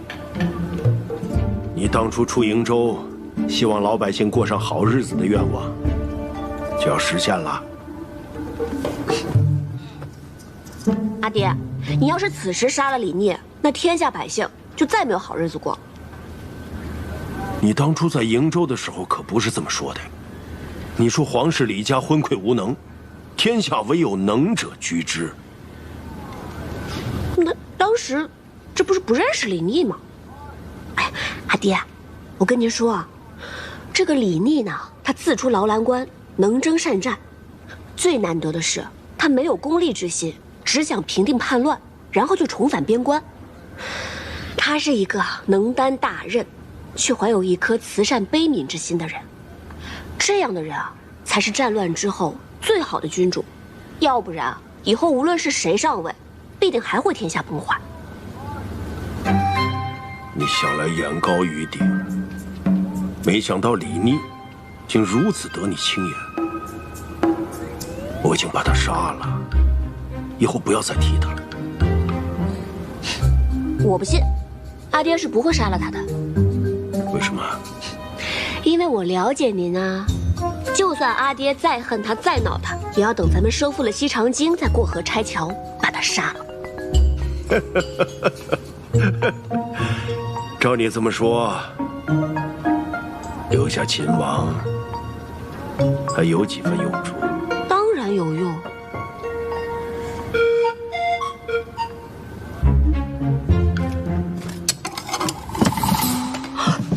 爹，哎呦，快！我女儿说了，留着你还有用，就暂且不杀了。你也真是的，打不赢我阿爹就不会逃嘛。绑成这样关在箱子里，很舒服啊。倒也不是打不赢，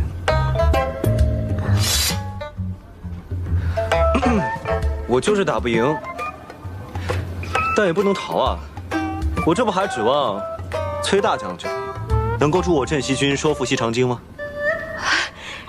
原来阿爹是答应秦王要一起出兵收复西长京了，多谢阿爹。这回你可放心了，也不催着阿爹用饭了，也不管那面是不是坨了。马上重新再煮一碗。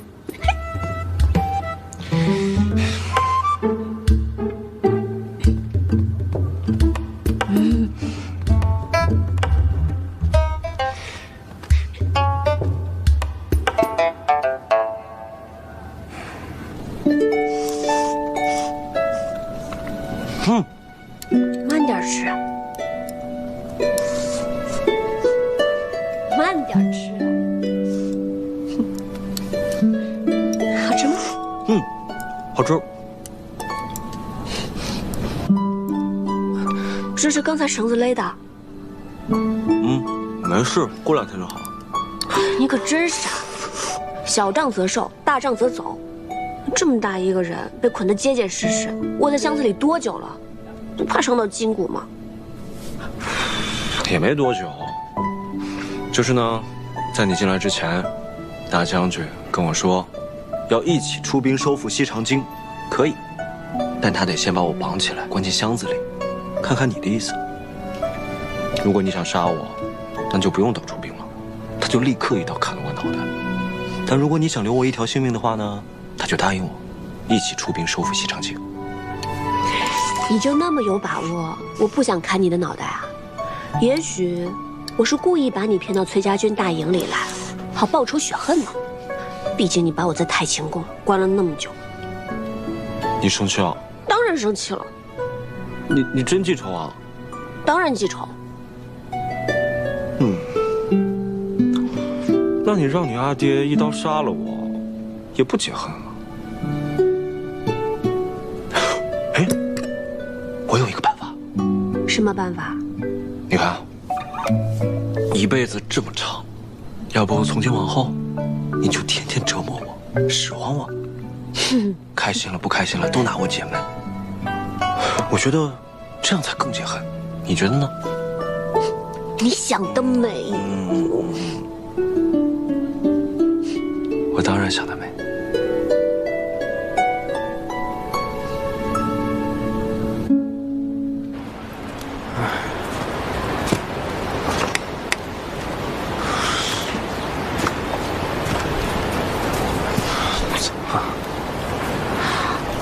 说什么？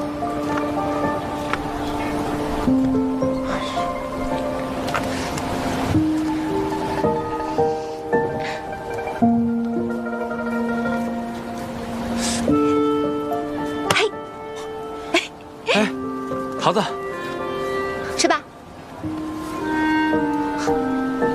你刚刚怎么啦？像个热锅上的蚂蚁一样，走来走去的。你放心吧，我刚刚已经去看过了，秦王他安然无恙，现在跟校尉一起在他营帐里用饭呢。其实不是因为秦王，不是为了秦王，那是怎么了？我是怕以后再也见不到你了。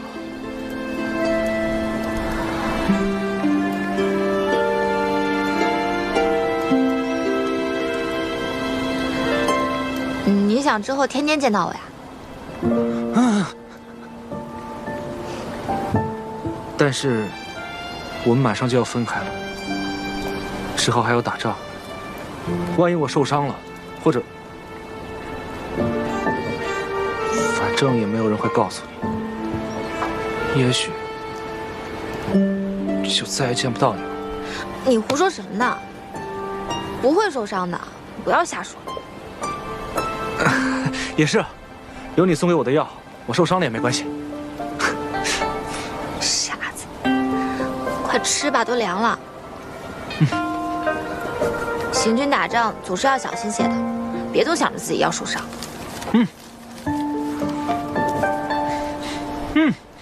真香。慢点。点吃。那位义士千叮万嘱，让您不可劳累。我不知道阿莹现下安好与否，你叫我如何等他？可您的伤势还未痊愈，您这样赶路，和自残何异啊？你看看这一路留下的记号，崔家军就在附近了。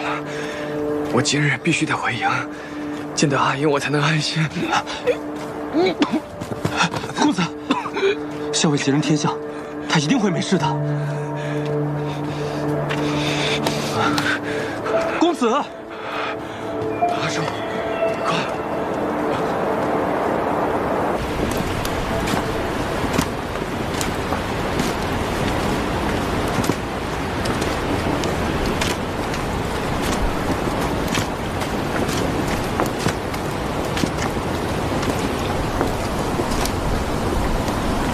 阿莹，我真舍不得走。那你要不要留下来？我倒是想，我想带你一起走，只怕你阿爹崔大将军肯定不会答应。那你是想得太美了。我送你个礼物。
阿英，等到天下太平，我定娶你为妻。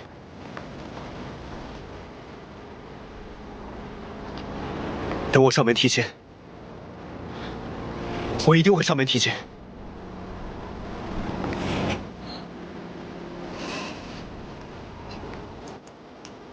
我要娶你！我要娶你！我要娶你！阿英，我要娶你！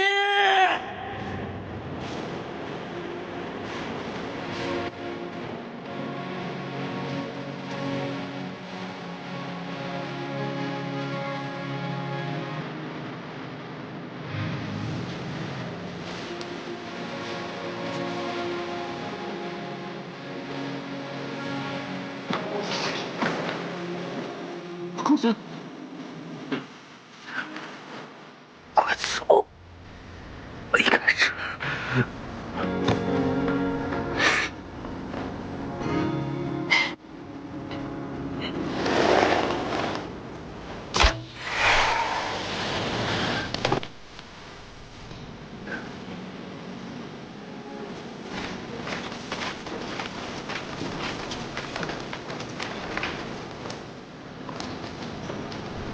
秦王，你该走了。阿英，保重，等我。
阿英，等到天下太平，我定娶你为妻。我要娶你！我要娶你！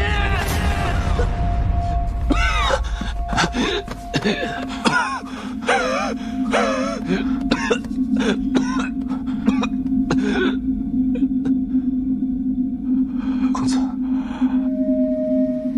咱们回去吧。回哪儿？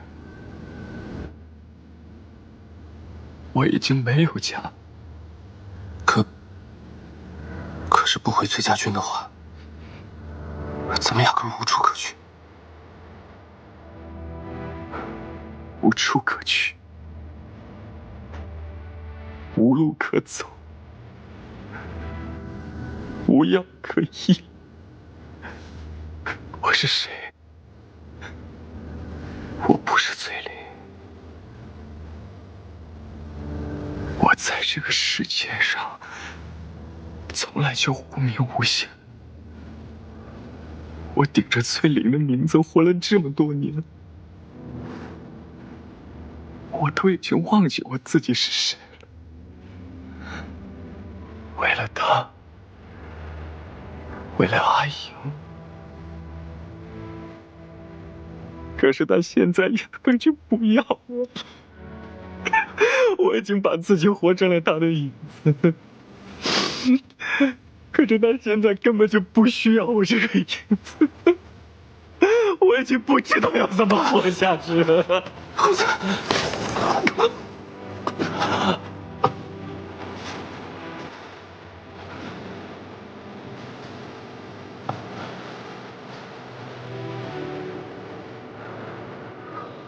阿叔，我一直都觉得我不是崔林，她才是崔林。她哪怕是个女儿家，她才是真正的崔林。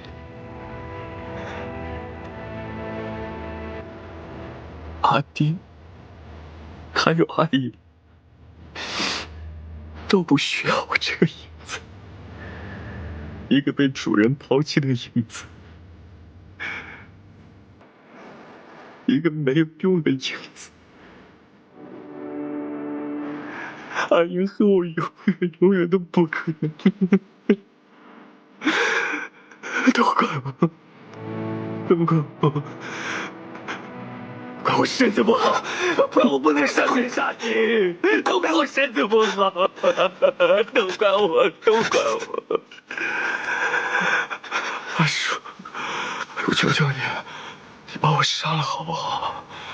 把我杀了，一个被主人抛弃的影子，就应该去死，就应该去死。我知道有一种续命之法。据说只要服了接受的神药，哪怕病弱的人也能康复如初。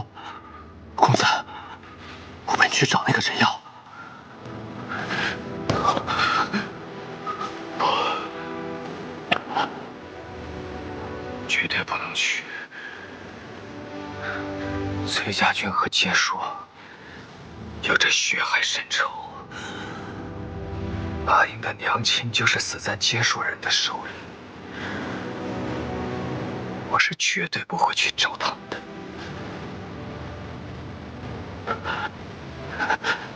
公子，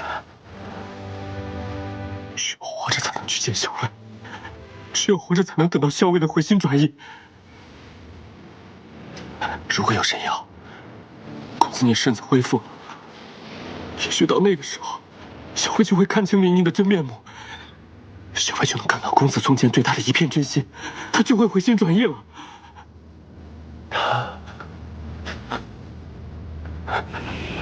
你说的对，我得活着，我活着才能见到阿英，我活着才能保护她。如果有一天我身体康健，我也能上阵杀敌，她也会喜欢我的。到时候她必然不会喜欢李妮了。阿英到时候一定会喜欢我的，阿英一定会喜欢我的，阿英一定会喜欢我。阿英，阿英，你到时候一定会喜欢我。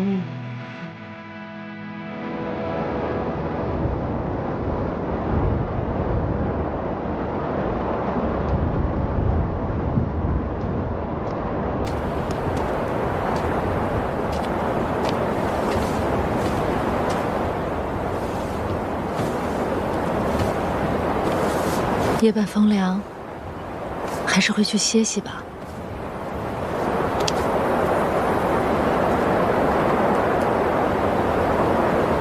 当初我以为天下莫能敌，裴县老矣，崔有接受牵制，如今看起来真是一招不慎。崔乙既夺东都，定会与李逆起纷争。若是杀了梁王为帝，便会与李逆结成生死大仇。哼！如果他们联手对付我，那我们就决一死战，杀个痛快。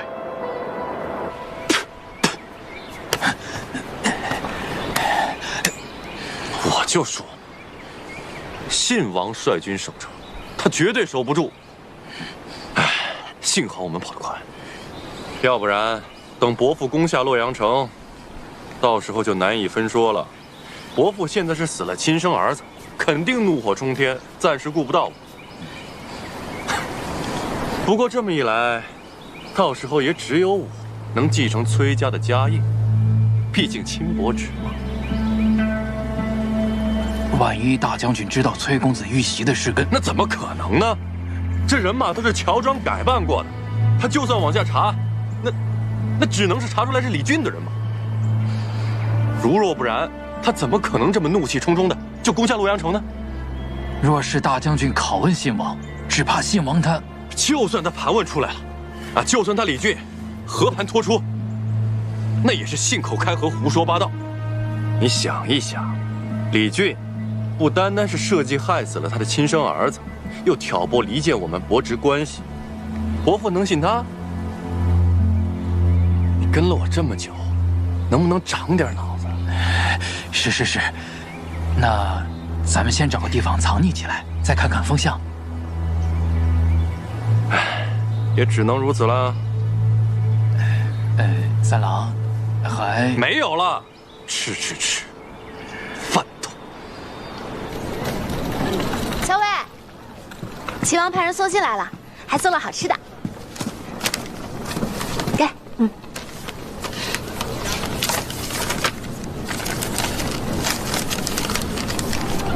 大战在即，呼吁你深爱此物，特寄之疗以解闷。常言嚼之如碎玲珑，取势若破竹，碾压敌军之口彩，望君顺遂，旗开得胜。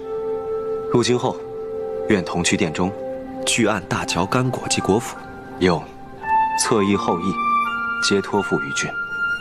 替我再三拜上崔大将军。小伟，秦王信上说什么啦？说祝我们旗开得胜。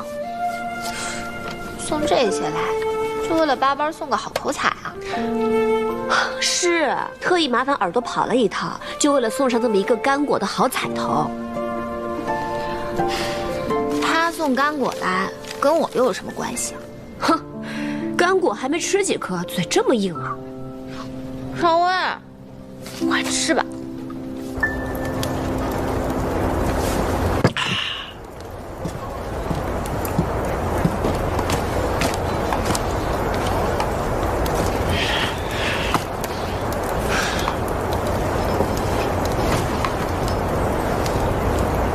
赵二哥，你怎么了？我可忍不住了，石七郎！崔家军卖了潼关，害死了咱们镇西军那么多兄弟，咱们怎么可以又跟他们结盟，一起去攻西长津呢？万一他们又把我们卖了怎么办？就是啊，你说他们万一从后边反了，直接把咱们包围了。我见过崔毅，他不是这样的人。有其父必有其子，他儿子这样做，他爹为什么不能？若崔毅是这样的人，他就不会放我出洛阳城，更不会让我带着我父皇回大营了。石七郎，那咱们真的还能相信崔家军吗？镇西军把侧翼和后翼都交给我们了。因为咱们崔家军的兵力更强一些，所以他们把侧翼和后翼全交给咱们了。这个李逆果然胆大包天，他竟不怕我抄了他的后路，把他毒死在西长京城下。阿爹会这么做吗？我相信。那石七郎信，我就信。我也信。我相信你，石七郎。那我也相信石七郎。赵二哥，你相信我吗？我当然相信你。谢谢你们相信我。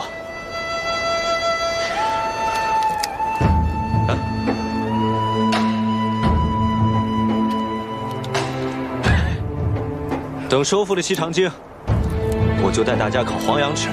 烤羊就算了，得有酒啊！对，有酒。来，干！来，干！要不是碍着你的面子，这回我早就把他给收拾了。阿爹，你才不会呢。不过，就算我们崔家军和镇西军加起来，比孙敬的守城兵马多，但自古以来，守易攻难。李逆虽然是个混小子，但不像莽撞之人。他是不是在城里还另有布置？阿爹瞧出来了。其实早在前些时日，李逆就已经派人在城中暗中散布谣言，煽动百姓去哄抢粮食。此时城中人心惶惶，一旦攻城，城中街坊必定会先乱起来。而且我还猜他八成安排了放火，或是去太仓抢掠粮食。一旦城中乱了，太仓无粮，那守城的军士必会挨饿。这样攻起城，自然会容易很多。是吗？怎么，阿爹认为这样布置不妥吗？李逆看着少年老成，他八成还有一招布置，而且这一招布置必是绝杀。光是烧裂太仓，搅乱城中民心，似乎还不算绝杀。其实我也猜测，他肯定还有招绝杀，但这一招到底布置的是什么，我目前还真猜测不出来。我倒是有点明白，你为什么瞧得上那小子了。阿爹，人家在跟你说正经事儿。哎，我在他这个岁数的时候，也没有他胆大缜密啊。虽然当时在瀛州和结硕大大小小打了几十仗，他怎么能跟阿爹比呢？他只不过是运气好一些吧。出身帝王之家，不骄矜，从牢郎关至此一路征战，负半壁江山，得万军拥护。其实运气好就可以一言代之的。阿爹这么夸他，我倒觉得他配不上我阿爹的另眼相看。哎，既然他得到我女儿另眼相看，他自然也值得我另眼相看。那阿爹以后不挠他了吧？我只是说，打仗看着还行，想娶我女儿，做梦。又懒。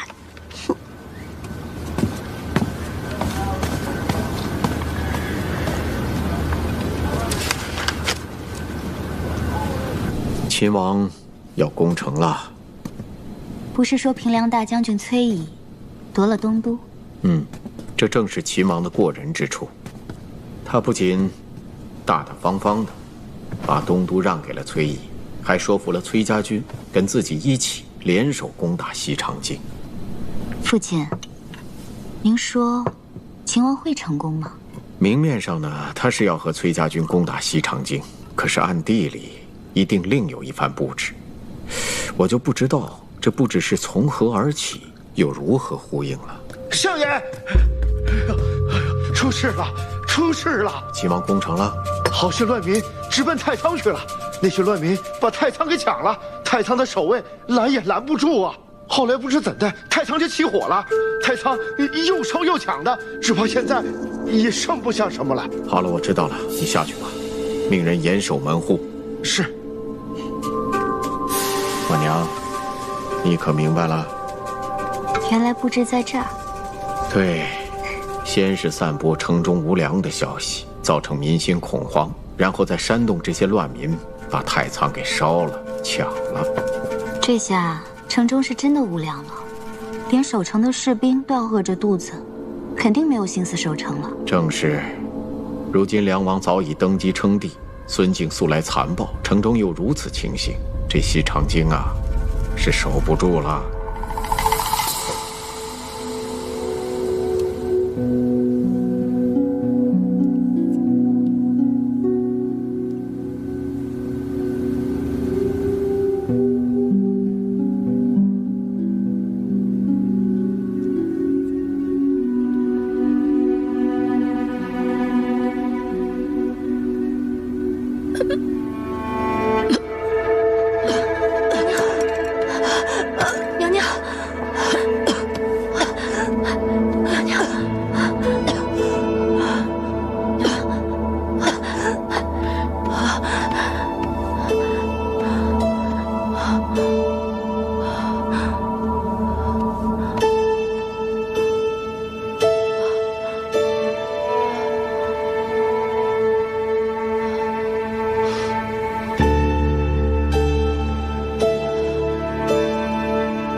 民强掠太仓，只怕李逆就要攻城了。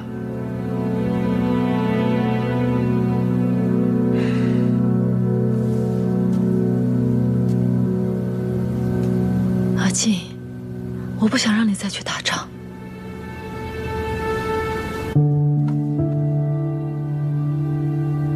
我们走吧。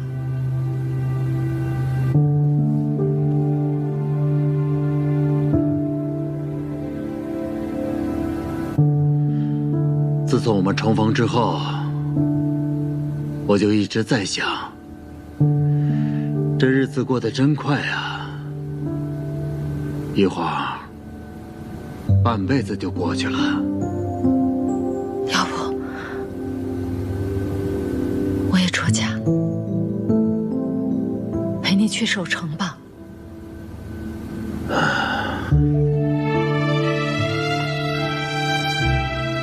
少华，你好好待着，等我战退了李逆之后，回来陪你一块儿饮酒。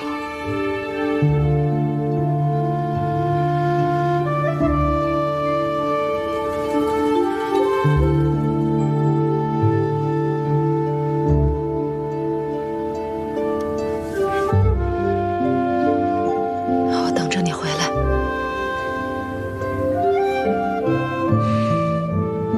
等我回来。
给我杀！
这里，还有这里，严加防守。